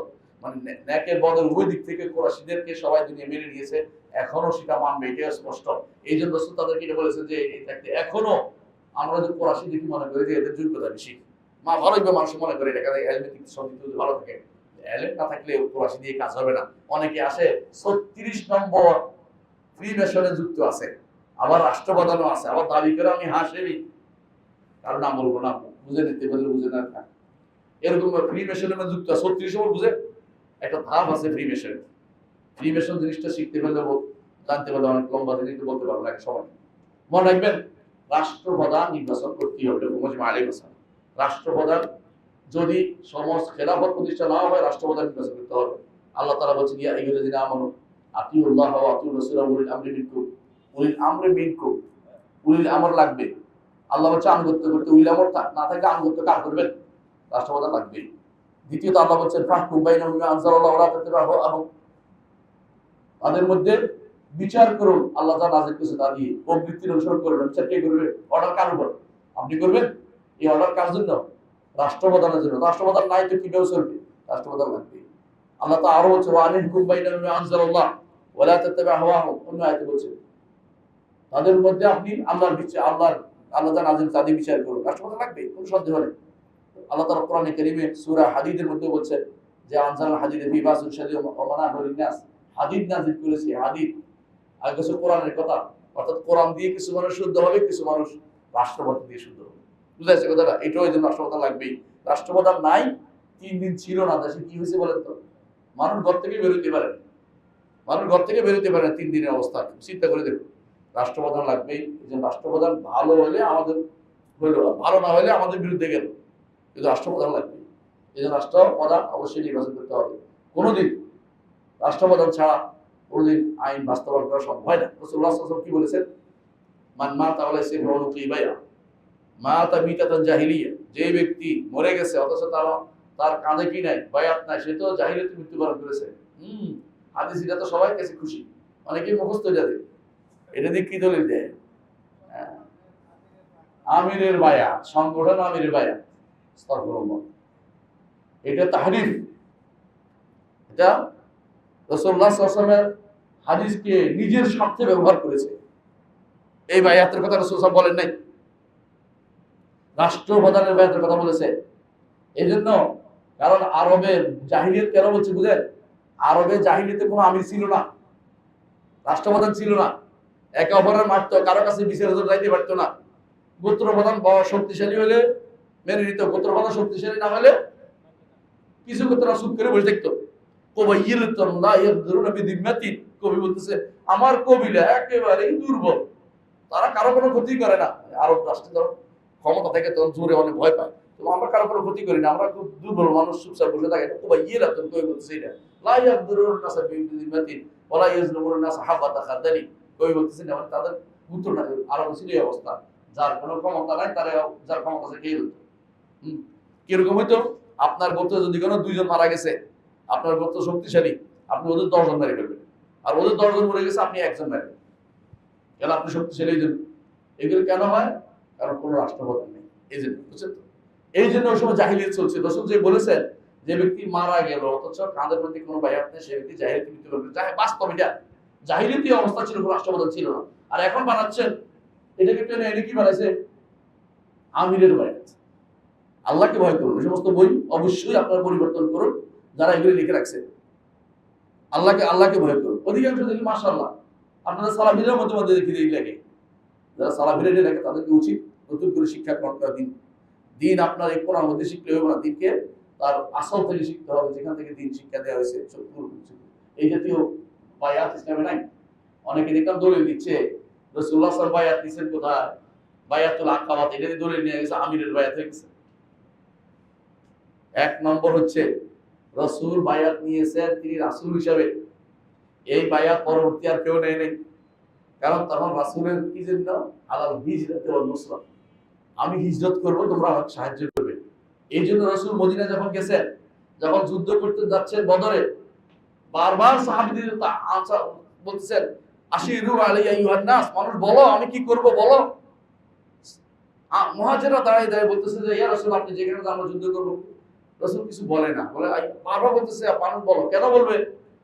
এমন সময় দেখে দাঁড়াইছে কে, আনসার মেদাদের নাম। রাসূল বলছে ইয়া রাসূল কান্নাকাত তুলিদুরি, ইয়া রাসূল আপনি মনে হয় আমাদেরকে চাচ্ছেন, তুলিদুরি আমাদের চাচ্ছেন। বলে হ্যাঁ তোমাদেরকে চাচ্ছি, কারণ তোমাদের সাথে আমার চুক্তি হয় নাই, মদিনার বাইরে গিয়ে প্রতিরোধ করার কোনো চুক্তি নাই। তা আমি যে তোমাদেরকে নিয়ে যাচ্ছি মদিনার বাইরে, এটা তো আমার চুক্তির বাইরে যাচ্ছে। তখন তারা বলে ইয়া রাসূলুল্লাহ আমরা মুসার কাউমের মতো বলবো না যে আপনি এখানে আমরা বসে থাকবো, আপনি যে যুদ্ধ করবেন আপনি আপনার রব, আমরা যাই আপনি চাই জানি পাশে চার পাঁচটা যুদ্ধ করবো। রাসূলের মুখ আলোকিত হয়ে গেছে যে আমার আনসার আমাকে সহযোগিতা করবে, তারা এখন আমাকে সহযোগিতা আমার সাথে থাকবে। তারপর রাসূল সব যুদ্ধে গেছেন, জানতে হবে জিনিসটা কি জন্য কিসের কাজ করেছে তারা। বায়াতের লাভ শব্দ একটা পাশে লাগাই দিয়েছে যেখানে সেখানে, এটা শরীয়ত অনুমোদন করে না, আপনি লাগাই দিবেন যেখানে সেখানে। আল্লাহ কুল হাত বায়াত থাকবে আমির, এটা রাসূলুল্লাহ সাল্লাল্লাহু আলাইহি ওয়াসাল্লাম বলেছেন। বুঝে আসছে কথাটা, আমিরও নাই বায়াত হবে করতে গেলে আমির ইসলামের নির্বাচন করতে বলা হয়েছে। তিনজন বেরোলে সফরে একজনকে আমির করতে বলা হয়েছে, তাই না? এখন হাজারের মধ্যে আমির বানাই ফেলবে তিনজন একজনকে, না যে ইসলামের নীতি না। বুঝে আসছে কথাটা, আপনি এখানে তিনজন একজন আমির বানাবেন এটা বলে নাই, এই আমির ইসলামে বলে নাই। বুঝে আসছে কথা, এখানে তো আপনার নির্দেশ নীতি আছে, সফরে কেন হারিয়ে যেতে পারেন, কথা না শুনলে একজন দিয়ে গেলে সে কাউকে খুঁজে পাবে না কেউ কাউকে, এখানে তো দরকার নেই এটা আপনার, কিন্তু এখানে রাষ্ট্রপ্রধান লাগবে। রাসূলুল্লাহ সাল্লাল্লাহু আলাইহি ওয়াসাল্লাম বলেছেন এই জন্য, আরো অনেকগুলো হাদিস সবগুলো উল্লেখ করলাম না, ইসলামে 9-10টা পয়েন্ট বলতে যে ইসলামে অবশ্যই রাষ্ট্রপ্রধান লাগবে, রাষ্ট্রপ্রধান লাগে। এর মধ্যে আবু বকর বায়াত, ওমর বায়াত, ওসমান বায়াত, আলী কিন্তু স্পষ্ট আমাদের কাছে। এবং রাসূলুল্লাহ সাল্লাল্লাহু আলাইহি ওয়াসাল্লাম একটা দৌলা প্রতিষ্ঠা করেছেন, একটা দৌলা প্রতিষ্ঠা করেছেন, আর সাহাবায়ে কেরামের উপরে ইজমা করেছেন যে রাষ্ট্র প্রতিষ্ঠা করতে হবে। আর যে কারণ রাষ্ট্র প্রতিষ্ঠা করতে হবে, মালাইকে ওয়াজিবুল্লাহ বিহি ওয়াজিব, যা না করলে ওয়াজিব পূরণ করা যায় না তা করা ওয়াজিব, শরীয়তে বলা যায়। এবং মানুষের যে সমস্যা উত্তরণের জন্য এটা অবশ্যই দরকার। এখন আসেন আমি যেটা বলতে চাচ্ছি, এটা রাষ্ট্রপ্রধান নির্বাচনের বিষয়টা, রাষ্ট্রপ্রধান নির্বাচন বিষয়টা এটা কি ফরজে আইন না ফরজে কিফায়া? আমরা একটু আগে বলেছিলাম ফরজে কিফায়া, ফরজে কিফায়া কারা করবে, শর্ত ইমামতের শর্ত কি, এগুলো কিন্তু আমাদের প্রত্যেকের জানা দরকার, প্রত্যেকের আমাদের জানা দরকার। এটা আমি আগে আলোচনা করার আগে আরেকটা যে আলোচনা করতে চাই, একজন রাষ্ট্রপ্রধানের কাজ কি, ইসলামের দৃষ্টিতে একজন রাষ্ট্রপ্রধানের কাজ কি? ইসলামের দৃষ্টিতে একজন রাষ্ট্রপ্রধানের কাজ হচ্ছে দুইটা। এক নম্বর হচ্ছে ইকামতুদ দ্বীন, আর দুই হচ্ছে সিয়াসাতুদ দুনিয়া। রাষ্ট্রপ্রধানের প্রথম কাজ হচ্ছে ইকামতুদ দ্বীন, রাষ্ট্র দ্বীনকে প্রতিষ্ঠা। দুই নম্বর হচ্ছে সিয়াসাতুদ দুনিয়া, দুনিয়াকে শাসন। দুইটা, ইকামতুদ দ্বীন দুইটা, আবার দুইটা, দ্বীনকে হেফাজত করা আর দ্বীনকে বাস্তবায়ন করা। ইকামতুদ দ্বীন, রাষ্ট্র দ্বীন কায়েমের মূল কথা হচ্ছে দ্বীনকে হেফাজত করা, প্রচার প্রসার করা, আর একটা হচ্ছে দ্বিতীয়ত দ্বীনকে বাস্তবায়ন করা। যারা দ্বীন বাস্তবায়ন যদি না করে সেই ব্যক্তি কি হবে না, রাষ্ট্রপ্রধান হওয়ার যোগ্যতা অর্জন করতে পারে না, অর্থাৎ তার উদ্দেশ্য সাধন করতে পারে নাই, উদ্দেশ্য বিরোধী কাজ করে যাচ্ছে। এক নম্বর কাজ। সিয়াসাতুদ দুনিয়া, দ্বীন বাস্তবায়ন মানে কি বুঝছেন তো, শরিয়ত বাস্তবায়ন, হুদুদ বাস্তবায়ন, কিসাস বাস্তবায়ন, এবং মানুষদেরকে যেভাবে পারা যায় দ্বীন থেকে দ্বীনের উপর সন্দেহ দূর করার কাজ করো। এই যে নারীরা যে সমস্ত নিয়ে আসতেছে, অমুক যে সমস্ত এরা নিয়ে খারাপ জিনিস নিয়ে আসতেছে, এগুলিকে প্রতিহত করা রাষ্ট্রপ্রধানের দায়িত্ব, আমাদের না। আমরা রাফারাফি করতেছি কি জন্য, রাষ্ট্রপ্রধানের দায়িত্ব ছিল এগুলি, এটা বোঝা দরকার তার দায়িত্ব, আল্লাহর কাছে ধরা খাবে। তাহলে প্রথমে কি বলছি, দুইটা কাজ, একটা কি হেফজুদ দ্বীন, ইকামতুদ দ্বীন, দুইভাবে, একটা কি দ্বীন সংরক্ষণ করা, হেফাজত করা, আর হচ্ছে এটা দ্বীনকে বাস্তবায়ন করা, দুইটাই লাগবে। দ্বীন বা সংরক্ষণ, আকীদা সংরক্ষণ প্রথম, শরিয়া সংরক্ষণ, বুঝছেন তো? এইটার জন্য ইউনিভার্সিটি প্রতিষ্ঠা, ইউনিভার্সিটির লোক দেয়া, সেগুলি তৈরি করা, ছাত্র তৈরি করা, বিভিন্ন দেশ থেকে পড়িয়ে নিয়ে আসা, এগুলি বাস্তবায়নের এগুলি কার দায়িত্ব, রাষ্ট্রপ্রধান। তারা ভুল বলতেছে, ইকামতুদ দ্বীনের মূল কাজ এগুলি, ব্যক্তিগত ইকামত দ্বীন করতে পারে না। ব্যক্তি ইকামত দ্বীন করবে শুধু ঘরের মধ্যে, আমি একামতের দিনে দায়িত্ব তো নিচ্ছি, কোন জায়গায় করব? একামতের দায়িত্ব আমার শুধু আমার ঘরের মধ্যে। আলমারু, একজন মানুষ তার ঘরের রাখাল, একজন নারী, একজন মানুষ তার পরিবারের রাখাল, একজন নারী তার ঘরের রাখাল। এইভাবে সমাজের সিস্টেম দিছে। আপনি পরিবারে করতে পারবেন, আমি মসজিদের মধ্যে আপনাদের বলতে পারবো, অথবা আমার ইউনিভার্সিটি আমার ছাত্রদের মধ্যে বলতে পারবো। এর বাইরে আমার দায়িত্ব নেই। কিন্তু একজন রাষ্ট্রপ্রধানের পুরো রাষ্ট্রের উপর দায়িত্ব আছে। দিনকে সংরক্ষণ করা এক নম্বর কাজ, বুঝলেন তো? এই দিনের আকিদা শরীর উভয় সাইড, বিশুদ্ধতা বাস্তবায়ন করা, অশুদ্ধতাকে বাদ দেয়া। আর দিনকে 2 নম্বর হচ্ছে বাস্তবায়ন করতে হবে, সংরক্ষণ শুধু না বাস্তবায়ন করতে হবে। এটা প্রথম দায়িত্ব রাষ্ট্রপ্রধানের। রাষ্ট্রপ্রধানের দ্বিতীয় দায়িত্ব হচ্ছে দিন দিয়ে দিন দিয়ে দিন দিয়ে দুনিয়া পরিচালনা, দিন দিয়ে দুনিয়া পরিচালনা করে। আবার এমনি পরিচালনা করলে হবে না। আপনি যদি কোনো বাইরের কোনো নীতি নিয়ে আসেন, গণতন্ত্র, সমাজতন্ত্র, অমুকতন্ত্র, শয়তানতন্ত্র নিয়ে চলে আসেন, এগুলি আমাদের কোনো কাজে আসবে না। এগুলি দিয়ে রাষ্ট্রবাদ করলে আপনি রাষ্ট্রের দায়িত্ব পালন করেন নাই, রাষ্ট্রপ্রধানের দায়িত্ব পালন করেন নাই। এগুলিতে আমাদের শিখা দরকার।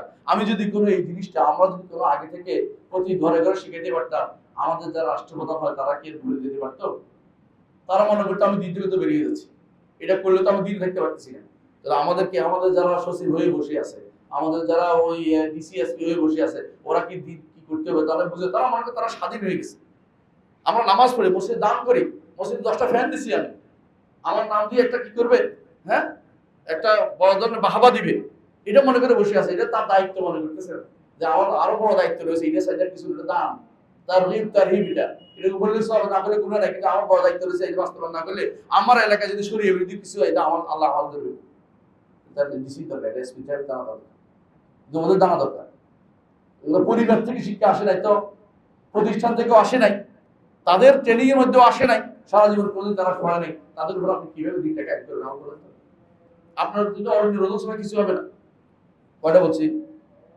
সিয়াসাতুদ দুই, কিভাবে হবে সিয়াসা? এটা দুই ভাবে করতে হবে। একটা হচ্ছে দিন দিয়ে দুনিয়া চালানোর মধ্যে দুটো সাইড। একটা হচ্ছে আপনাকে আপনাকে রাষ্ট্রের মধ্যে কিছু নীতি আছে স্থায়ী, এগুলির মধ্যে হাত যেন না দিতে আপনি বাঁচতে দেখবেন। রাষ্ট্রের কিছু স্থায়ী নীতি আছে, এগুলি কেউ হাত দিতে না পারে। সুদকে হারাম না করে হালাল না করে ফেলে, ঘুষকে হালাল না করে ফেলে, বুঝলেন না কথাটা? হ্যাঁ, এবং এই যে যতগুলি মদকে আবার হালাল না করে ফেলে, বাস্তবায়ন না করে ফেলে, এগুলি আপনার দায়িত্ব স্বভাবের ঠিক রাখা। মোতাগাইয়িরাতের ব্যাপারে আপনি ইজতিহাদ মানুষ রাখবেন, এটা আপনার দায়িত্বের ভিতরে পড়ে। এই দুটো বুঝতে পারছি তো? স্বভাবের এবং মোতাগাইয়িরাতের, পরিবর্তনশীল অপরিবর্তনশীল, দুই দিন রাখবে আপনার। এই যে জিনিসটা এতক্ষণ ধরে বললাম যে আপনাকে, আমাদের এখানে তো আজান না, ঠিক আছে, আপনাকে যে শরিয়াতে যেটা দিয়েছে, মানে আপনার দিন, এটা দিয়ে আপনাকে দুনিয়া বাস্তবায়ন করতে হবে। এখন যদি আপনি এটা বাস্তবায়ন না করেন, আপনার হুকুমটা আপনাকে জানতে হবে কি অবস্থা হবে। যদি এটা না করেন, এক নম্বর হচ্ছে আপনি কুফরে আকবরে লিপ্ত হবেন। কখন? কখন? 4 অবস্থায়। 4 অবস্থায়। এক নম্বর হচ্ছে যদি আপনি এর বিরোধী কোনো আইন প্রণয়ন করেন, তাহলে আপনি কাফের হয়ে যাবেন, বড় কাফের। অর্থাৎ আপনার স্ত্রী তালাক হয়ে যাবে, আপনি মুসলমানদের জানাজা পাবেন না, মুসলিম কবরস্থানে দাফন হবেন না, আপনি মুসলিম বিবেচিত হবেন না। আর আখিরাত অবস্থা যা আছে এটা বলতে বলার দরকার নেই। দ্বিতীয় হচ্ছে যদি আপনি এর পক্ষ প্রতিরোধ করতে থাকেন, কোনটা? আল্লাহ বিরোধী আইনের পক্ষে প্রতিরোধ করেন, এটাই ঠিক, এটা ঠিক। আমাদের টকশোতে বসে বসে যারা এগুলি করে দেখেন, হ্যাঁ, কেউ কেউ দেখবেন যে এখন নারীদের, নারী কমিশনের পক্ষে কথা বলতেছে। তাদের আর কোনো, মানে যারা সামান্যতম দিনের কোনো সামান্যতম জ্ঞান তাদের মধ্যে নেই। আর এই গোষ্ঠী কাফের হবে কারা? যারা এই আইন, আল্লাহ বিরোধী আইন বানাই দেওয়ার এটা তারা বিচার করতেছে, এরাও কাফের হয়ে যাবে। 3 গোষ্ঠী হলো। 4 নম্বর গোষ্ঠী হচ্ছে যারা মেনে নিবে তারাও কাফের, যারা মেনে নিবে তারাও কাফের। বুঝলেন কিনা? যে এইটা আমি মেনে নিচ্ছি, ধরেন কেউ নারীকে, ছেলেকে মেয়ের সমান সমান, মেয়ের সাথে ছেলে সমান সমান নিচ্ছে বাপের সম্পত্তি থেকে, কোর্ট দিয়ে দিছে, আর আপনি মেনে নিছেন, পাইছেন বলে নারী মানুষ বা আমারও দিছে, কোর্ট দিছে, এটা যদি মেনে নেন কি হইব? আপনিও কাফের, কোনো সন্দেহ নেই। তো আপনাকে কেউ দিলেই নিতে পারেন না। অনেকে বলে গণতান্ত্রিক অধিকার আমরা এটা করছি, গণতান্ত্রিক অধিকার দিলে নিবেন আপনি? আর আমাকে কোনোদিন হালাল করতে পারেন, আপনি নিতে পারেন না এটা? হ্যাঁ, গণতান্ত্রিক অধিকার দিচ্ছে আপনাকে, কি সুদ আপনি ইচ্ছা আপনি খাইতে পারবেন, তাহলে আপনি এটা নিবেন কি জন্য? গণতান্ত্রিক অধিকার দিলেও হারামকে হালাল করা যায় না, কথা বুঝতে হবে আমাদেরকে। রাষ্ট্রপ্রধানের আরো 3টা দায়িত্ব আছে, শাখা দায়িত্ব। প্রথম কয়টা বলছিলাম? দুইটার মধ্যে কয়টা বলছি? আরো দুইটা করে 4টে, মনে থাকে যাবে। রাষ্ট্রপ্রধান আরো শাখা দায়িত্ব 3টা। 1 নম্বর হচ্ছে ইনসাফ কায়েম করা, জুলুম প্রতিরোধ করা। 2 নম্বর হচ্ছে মানুষের মধ্যে বিচ্ছিন্নতা তৈরি না করা, দ্বীনের উপর ঐক্য রাখা, আকীদার উপর ঐক্য রাখার চেষ্টা করা। তার কাজ হবে এটা। মানুষের মধ্যে বিচ্ছিন্নতা তৈরি করে তার আলেম সমাজ থাকবে তাদের কাছে ফিরিয়ে দেয়া। 3 নম্বর হচ্ছে জগৎকে আবাদ করা, জগৎকে আবাদ করে দায়িত্বের ভিতরে পড়ে।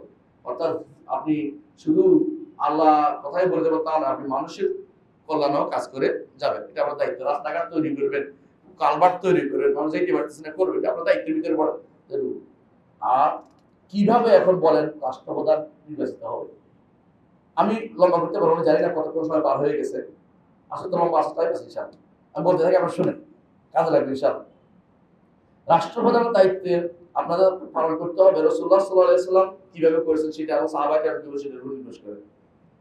রাসূলুল্লাহ সাল্লাল্লাহু আলাইহি ওয়াসাল্লাম বলেছেন, ইক্তাদাউ বিল্লাযাইনি মিন বা'দি আবী বকর ওয়া উমর। আমার পরে দুইজন আসতেছে, এই দুইজনের অনুসরণ করে চলো। তাহলে বোঝা গেল তিনি তারপরে দুইজন আসবে খলিফা তিনি বলে গেছেন, তাই না? আবার রাসূল বলেছেন আমার সুন্নাত অনুসরণ করো, আমার খলিফাদের সুন্নাত অনুসরণ করো। তো তারপরে খলিফা হবে, রাসূলের ভবিষ্যদ্বাণী আছে। আরো বলেছেন যে আমার পরে 30 বছর খেলাফত থাকবে, তো তারপরে খলিফা রাসূল বলে বোঝা গেল যে খলিফা নির্বাচন করতেই হবে আমাদেরকে। খলিফা কিভাবে নির্বাচন হয়? খলিফা নির্বাচনের 4টা, মোট 2টা এবং 4টা বলতে পারি। দুইটার কারণ প্রথমে বলি, 4টা বললে ভালো। 4টা। 1 নম্বর হচ্ছে যে পরোক্ষভাবে বিভিন্ন ইঙ্গিতপূর্ণ কথা থাকবে জনগণের প্রতি। যেমন রাসূলুল্লাহ সাল্লাল্লাহু আলাইহি ওয়াসাল্লামের কাছে এক মহিলা এসে বলে, ইয়া রাসূলুল্লাহ, আমাকে এটা দেন। রাসূল বলে যে পরে আসিও, কিন্তু আপনি না থাকলে আবু বকরের কাছে। বুঝাইলেন না আবু বকর? তারপরে রাসূলুল্লাহ সাল্লাল্লাহু আলাইহি ওয়াসাল্লাম বলছেন যে আবু বকরকে বলে ইমামতি করতে। কি বুঝাইলেন? কারণ কিন্তু সরাসরি আবু বকর খলিফা বর্ণনা করে দেন নাই, এটা সত্য কথা। কিন্তু এটা ইঙ্গিত করে গেছেন এরকম ইঙ্গিতের জন্য খলিফা হয়। বুঝে আসছে? 2 নম্বর হচ্ছে সরাসরি বলে গেছে, যেমন কে ওমরকে আবু বকর খলিফা বানাই গেছে। এটা ইসলামে বৈধ, অবৈধ কোনো কিছু নাই। 3 নম্বর হচ্ছে একাধিক ব্যক্তি থেকে বাছাই করে নিতে একটা উচ্চ কক্ষ আছে, উচ্চ কক্ষ দিয়ে বানাইছে। যেমন বানাইছে কে? ওসমান রাদিয়াল্লাহু আনহুকে 6 জনের মধ্যে থেকে বাছাই করে নেওয়া হয়েছে। একজন কাস্টিং ভোট দিয়ে তাকে খলিফা বানিয়েছেন। বুঝছেন তো? আব্দুর রহমান ইবনে আউফ। এর অর্থ হচ্ছে ইসলামে এটাও অনুমোদিত উচ্চ কক্ষের, সব মানুষের না, গ্রহণযোগ্য ব্যক্তিদের। এটা সব মানুষে একজন বানাবে না, এটা হলো নিয়ম ইসলামের। আর আলী রাদিয়াল্লাহু বিষয়টা শুধুমাত্র যারা আহলুল হাল ওয়াল আকদ তারা বানাইছে, বাইরের লোকের এখানে হস্তক্ষেপ করে নাই। বোঝা গেল এখানে 4 পদ্ধতি ইসলামে আছে। আরেকটা পদ্ধতি ইসলামে আছে, যেটা হচ্ছে যদি কেউ জোর করে ক্ষমতা এসে যায় তাকে মেনে নিতে হবে। এটা ইসলামের পদ্ধতি না, যে মেনে নিতে হবে। ঠিক রাজা হিসেবে যদি করে এসে যায় তাকে মেনে নিতে হবে। ইসলাম বলে ইসলামের পদ্ধতি না হলো মেনে নিতে হবে। ইসলাম কেন?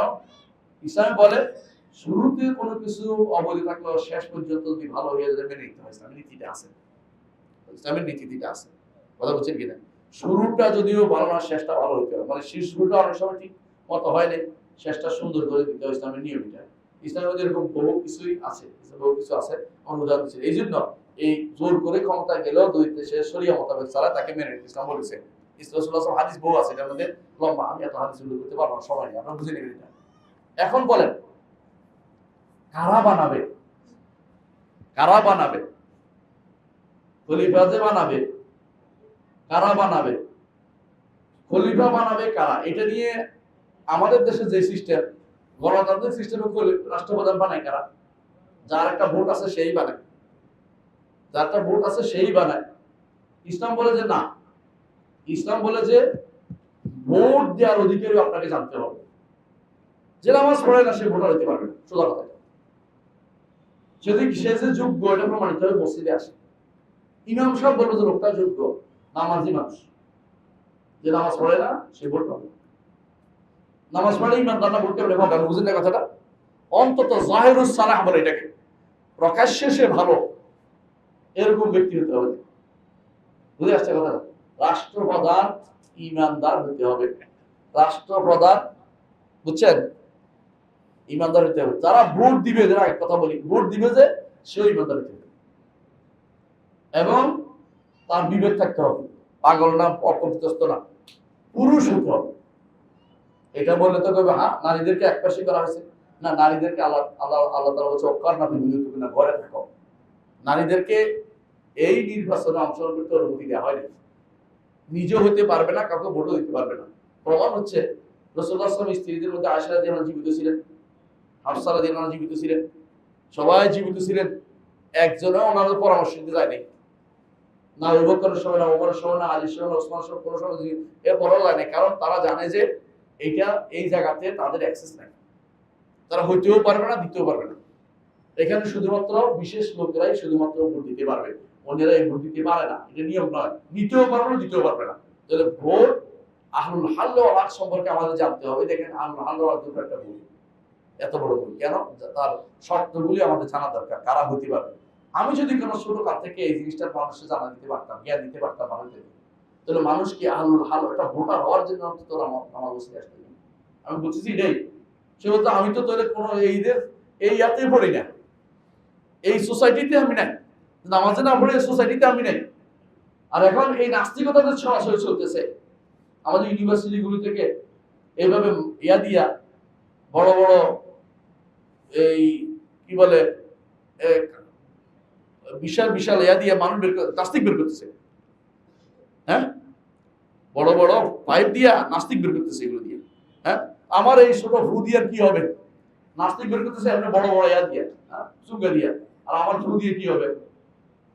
আমি যে মূল সমস্যা করছি, আমি তার শিখাইতে পারি না যে তুমি কিন্তু মুসলিম সমাজের একজন সদস্য হতে হলে তোমাকে কিন্তু সালাত আদায়কারী হতে হবে, এটা কিন্তু মাস্ট।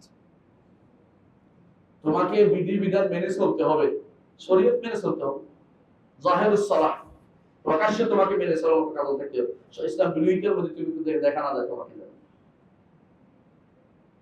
এই শর্তগুলি মাস্ট থাকবে, জাহেরুস সালাহ বলে এটাকে।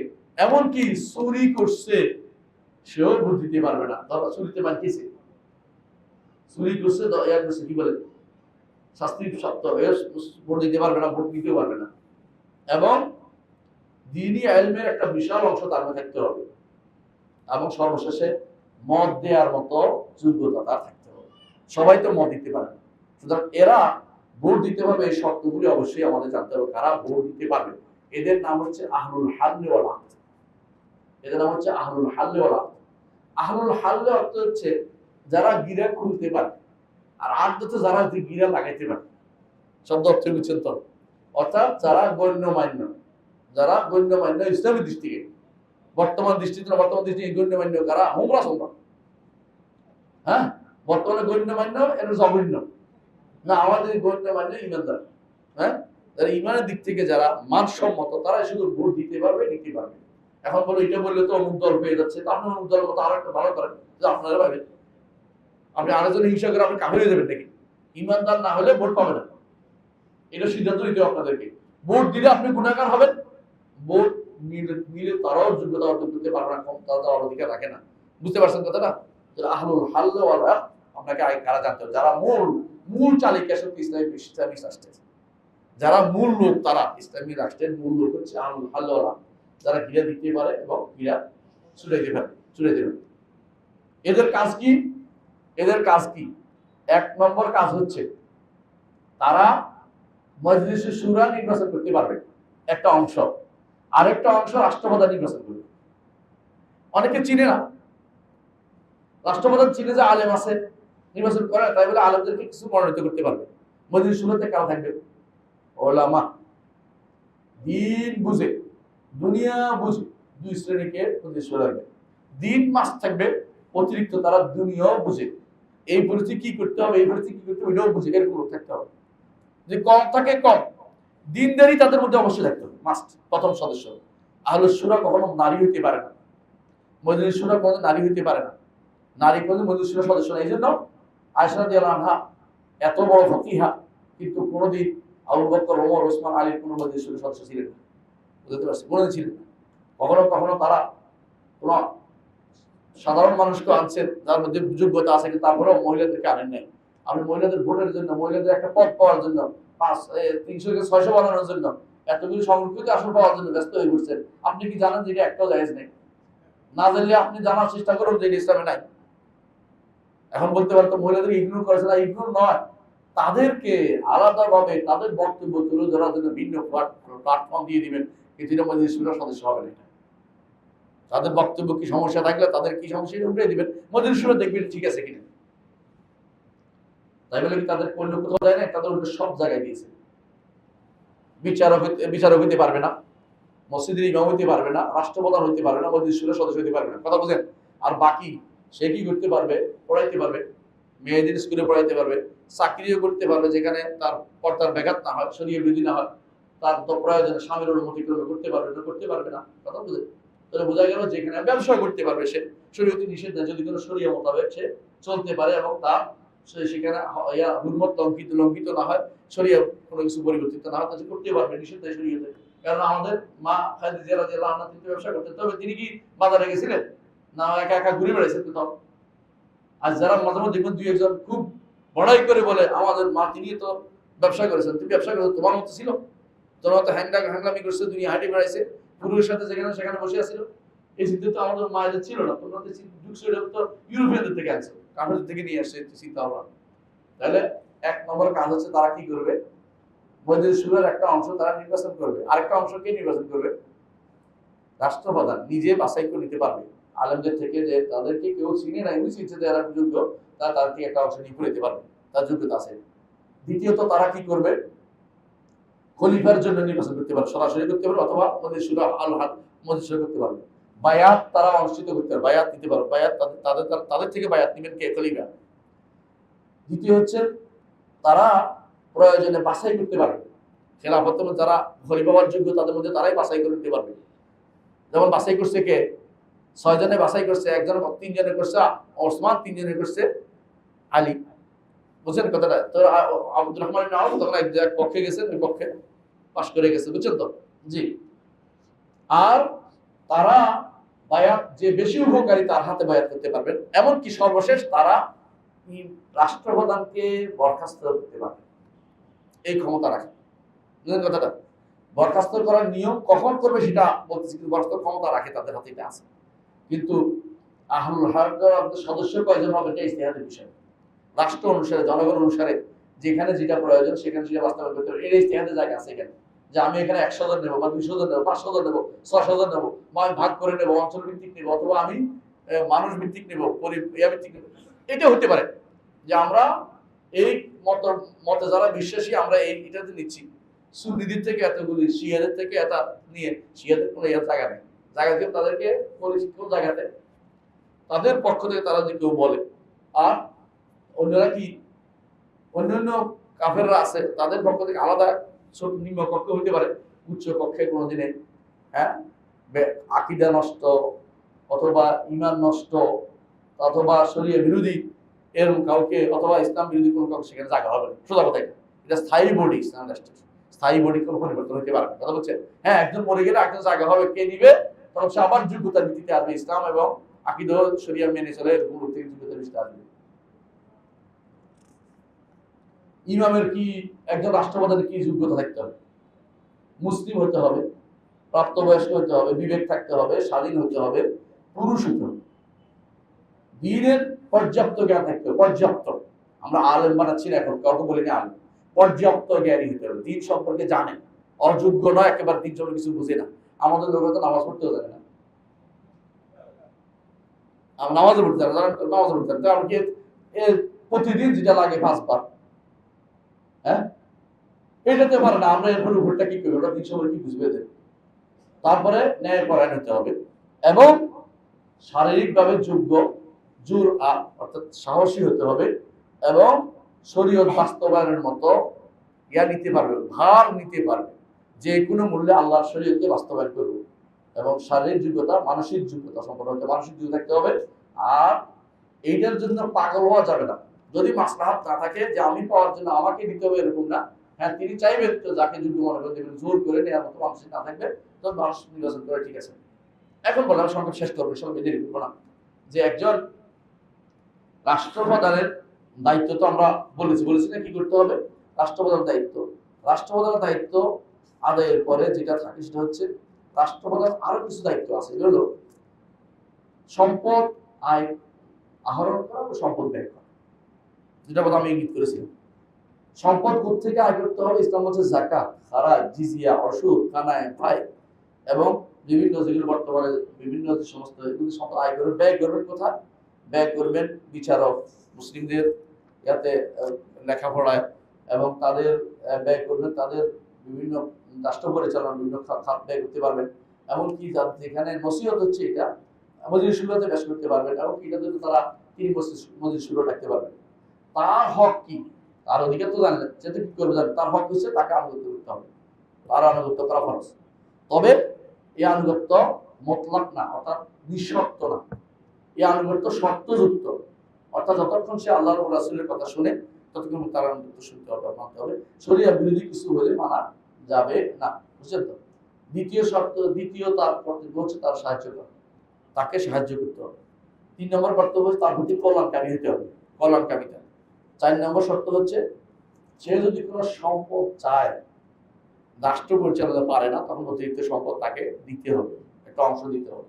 আর 5 নম্বর হচ্ছে যে যতক্ষণ পর্যন্ত সে যোগ্য আছে তাকে পরিবর্তন করা যাবে না। 5 বছর 10 বছরের সিস্টেমটা আসলে সুন্দর না। কেন সুন্দর না? একজন 5 বছর খাইছে, আরেকজন এরপরে এসে আবার খাওয়া শুরু করে দেয়।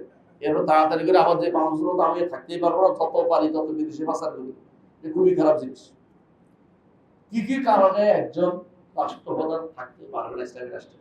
1 নম্বর কারণ হচ্ছে যদি কাফের হয়ে যায়, মুরতাদ হয়ে যায়। 2 নম্বর হচ্ছে সালাত ত্যাগকারী হলেও সালাত ত্যাগকারী তার কোনো গুরুত্বই নেই, গুরুত্বহীন হলে। 3 নম্বর হচ্ছে আল্লাহর বিধান ব্যতীত রাষ্ট্র পরিচালনা করলে সরাসরি তার অধীনে হচ্ছে, এটা আর কথা, তিনি পরিচালনা করছেন এক কথা। 4 নম্বর হচ্ছে যদি তিনি এমন পর্যায়ে ফাসেক হন যে মানুষ তার ফাসেক ফাজে জালেম হন, যে মানুষ দুর্বিষ হয়ে মানে মানুষ পারতেছে না চলতে, তখন তার ইয়া থাকবে না, কি রাষ্ট্রপ্রধান হওয়ার যোগ্য থাকবে না। 5 নম্বর হচ্ছে যে সে যদি কোনো মানুষের কর্মকাণ্ড পরিচালনা করতে বাধা দিয়ে রাখে। 6 নম্বর হচ্ছে যদি কোনো তার যোগ্যতা, যে যোগ্যতা ছিল যোগ্যতাগুলি হারিয়ে ফেলে। আমি শেষ করে দিচ্ছি, এখন বলেন, শেষ করে দিচ্ছি কথা। মানুষ যদি বলেন, বললেন তো এতক্ষণ যে তাকে বাদ দিতে হবে, তাকে বাদ দেওয়ার তো সিস্টেম আছে। আপনাদের কিছুদিন আগে বিশাল বিশাল কাজ করে ফেলছেন মাশাআল্লাহ, তাই না? আসলে কি এটা শরীর নীতির ভিতরে পড়ে? কিন্তু যে ওই দিন হবে যেদিন সরকার পড়ে গেছে, সেনাবাহিনী যেদিন সরকারকে ছেড়ে দিয়েছে, সেদিন সরকার পড়ে গেছে। কারণ একটা বাহিনীর উপর সরকার টিকে থাকে। সেদিন থেকে শুধুমাত্র আপনাদের সরকার বৈধ, এই বর্তমান। এর আগের ওই সরকারে ছিল, এই সরকার আসলে আগে কথা ঠিক না? ঠিক আছে, বুঝতে হবে জিনিসটা। একজন রাষ্ট্রপ্রধানকে পরিবর্তনের কয়টা সিস্টেম? একটা হচ্ছে নিজে থেকে চলে যাবে। 2 নম্বর হচ্ছে তাকে জোর করে ক্ষমতা থেকে নামানো হবে। এতে ফেতনা বেশি, এতে সমস্যা বেশি। যদি ফেতনার চেয়ে লাভ বেশি হয়, যতটুকু ক্ষতি হয়েছে তার থেকে লাভ বেশি হবে, এরকম শিওর থাকে, তাহলে শুধুমাত্র তাকে সরানো যাবে। কথা বলছেন কি? যদি সে তিনি অযোগ্য হয়ে যান। আর 3 নম্বর হচ্ছে যে তার সাথে অসহযোগ করে যদি আপনি বেরোতে পারেন, তাকে কাজ নামাইতে পারেন, তাহলে সেটা করতে পারবেন। কথা বুঝছেন? রাষ্ট্রপ্রধানের বিরুদ্ধে বের হওয়ার বিধান কি? সরাসরি তার বিরুদ্ধে আপনি বের হলেন, ইসলাম এটা কোনোভাবেই অনুমোদন করে না। এক দলকে বলে বাগী, কি বলে বাগী, যারা নিজের অধিকার আদায়ের জন্য রাষ্ট্রপ্রধানকে নেমে যেতে বলে। এই জন্য ওসমান রাদিয়াল্লাহু আনহুর বিরুদ্ধে যারা দাঁড়িয়েছে ওদের কি বলে? বাগী। কেন? তারা নিজস্ব অধিকার আদায়ের জন্য মুসলিম বিশ্বের সবাইকে দলাদলি নিয়ে গেছে, ওসমান রাদিয়াল্লাহু হত্যা করে ফেলছে। আপনি একটা গোষ্ঠীর অধিকারের জন্য রাস্তা আটকাই দিলেন যে আমাদের এই মাদ্রাসা বাস্তবায়ন না করলে, সরকারি না করলে আমরা এখান থেকে কাউকে যেতে দিব না। এইটার জন্য আপনি এটা করতে পারেন না, এটা ইসলাম বলে না, এটা অনুমোদিত নয়। রাষ্ট্রীয় কোনো অধিকার পাওয়ার জন্য আপনি রাস্তা আটকাই দিবেন, সেটা বলে না। রাষ্ট্রীয় সবার অধিকার হলে এক কথা, ব্যক্তিগত বা গোষ্ঠীগত অধিকার আদায়ের জন্য আপনি কোনোদিন রাস্তা বন্ধ করতে পারবেন না। মানে এটা বাগি দিন, এটা বাগওয়াতের ভিতরে পড়বে। 2 নম্বর হচ্ছে খারেজি। খারেজি কারা? তার মতের বিরুদ্ধে, বুঝছেন, ভিন্ন দল, সে ভিন্ন একটা তাবিল নিয়ে আসছে কি জন্য, যে ওরা মেরে ফেলতে হবে, ওরা কাফের হয়ে গেছে, ইত্যাদি ইত্যাদি। এইটা ইসলাম অনুমোদন করে না, খারেজি মানে গেলা ইসলাম জায়েজ নেই। 3 নম্বর হচ্ছে যে সত্যি সত্যি তাদের বিরুদ্ধে যুদ্ধ নেমে গেছে, রাষ্ট্রপ্রধান তার বিরুদ্ধে যুদ্ধ করবে, এটাই নিয়ম। এরকম হয়েছে কোথায়? হাজ্জাজ ইবনে ইউসুফ যুদ্ধ করছে না? কারণ তার বিরুদ্ধে এখন যদি রাষ্ট্র যুদ্ধ না করতো, রাষ্ট্র ঠিক হয়ে যেত, মুসলিমের ঐক্য থাকবে না, বাধ্য আপনাকে যুদ্ধ করে এক রাখতে হবে। আমি যদি কোনো বলার লোকেরা যদি বলে আমরা মানি না, হ্যাঁ আমরা কেন্দ্রীয় সরকারকে মানি না, তো এটাকে মেনে নিতে পারবে, যুদ্ধ করে হলো আপনাকে এটাকে ঠান্ডা রাখতে হবে, না মানতে হবে, তোমাকে মানতে হবে, তুমি স্বাধীনতা পাও, স্বাধীনতা ইসলামে নাই, আমি কি করছি এটা তোমাকে জানতে হবে। বলে আমাদের অধিকার দেন না, অধিকার না দিলে তোমরা রাসূলুল্লাহ সাল্লাল্লাহু আলাইহি ওয়াসাল্লাম এরকম অবস্থা কি বলেছে, হে আনসাররা, কি বলেছে মনে আছে? আনসাররা, আমি মরে যাওয়ার পরে তোমাদেরকে অধিকার অনেকে দিবে না, তোমরা ধৈর্য ধারণ করো এবং তোমরা আমার সাথে সাক্ষাৎ হবে হাউদে। এতটুকু পর্যন্ত ধারণ করতে হয়েছে, মানে এর তো তোমরা এগুলি কিছুই মনে করো না। তারপর রাষ্ট্রীয় ঐক্য বজায় রাখতে হবে, রাষ্ট্রীয় ঐক্য বজায় রাখতে হবে। কথা বুঝতে পারছি কথাটা? এটা সবাই বলে না। আচ্ছা, আর যদি কোনো হক নিয়ে কোনো আলেমরা কথা বলে, তাদেরকে যুদ্ধ করা, তাদের বিরুদ্ধে কথা বলা, তাদেরকে আক্রমণ করা ইসলাম অনুমোদন করা নষ্ট করার জন্য। কথা বুঝছেন? আপনি দেখতে পাচ্ছেন যে এখানে আল্লাহর বিরোধী মানুষ চলতেছে, এর বিরুদ্ধে কথা বলছেন যে এদেরকে আটকান, আর উল্টে আপনি মেরে ফেললেন, সই বলবেন যে কেন করবেন? তাহলে আমি সংক্ষেপে আর বাড়াবো না, শুধু এটাই বলবো যে এই বিষয়ে অনেক দেরাসা আরবিতে অনেক বই হয়েছে, কিন্তু আমরা এগুলি না পড়ার কারণে আমরা শাসকও বুঝি না, শাসিত হকও বুঝি না, শাসকের হকও বুঝি না, শাসিতের হকও বুঝি না।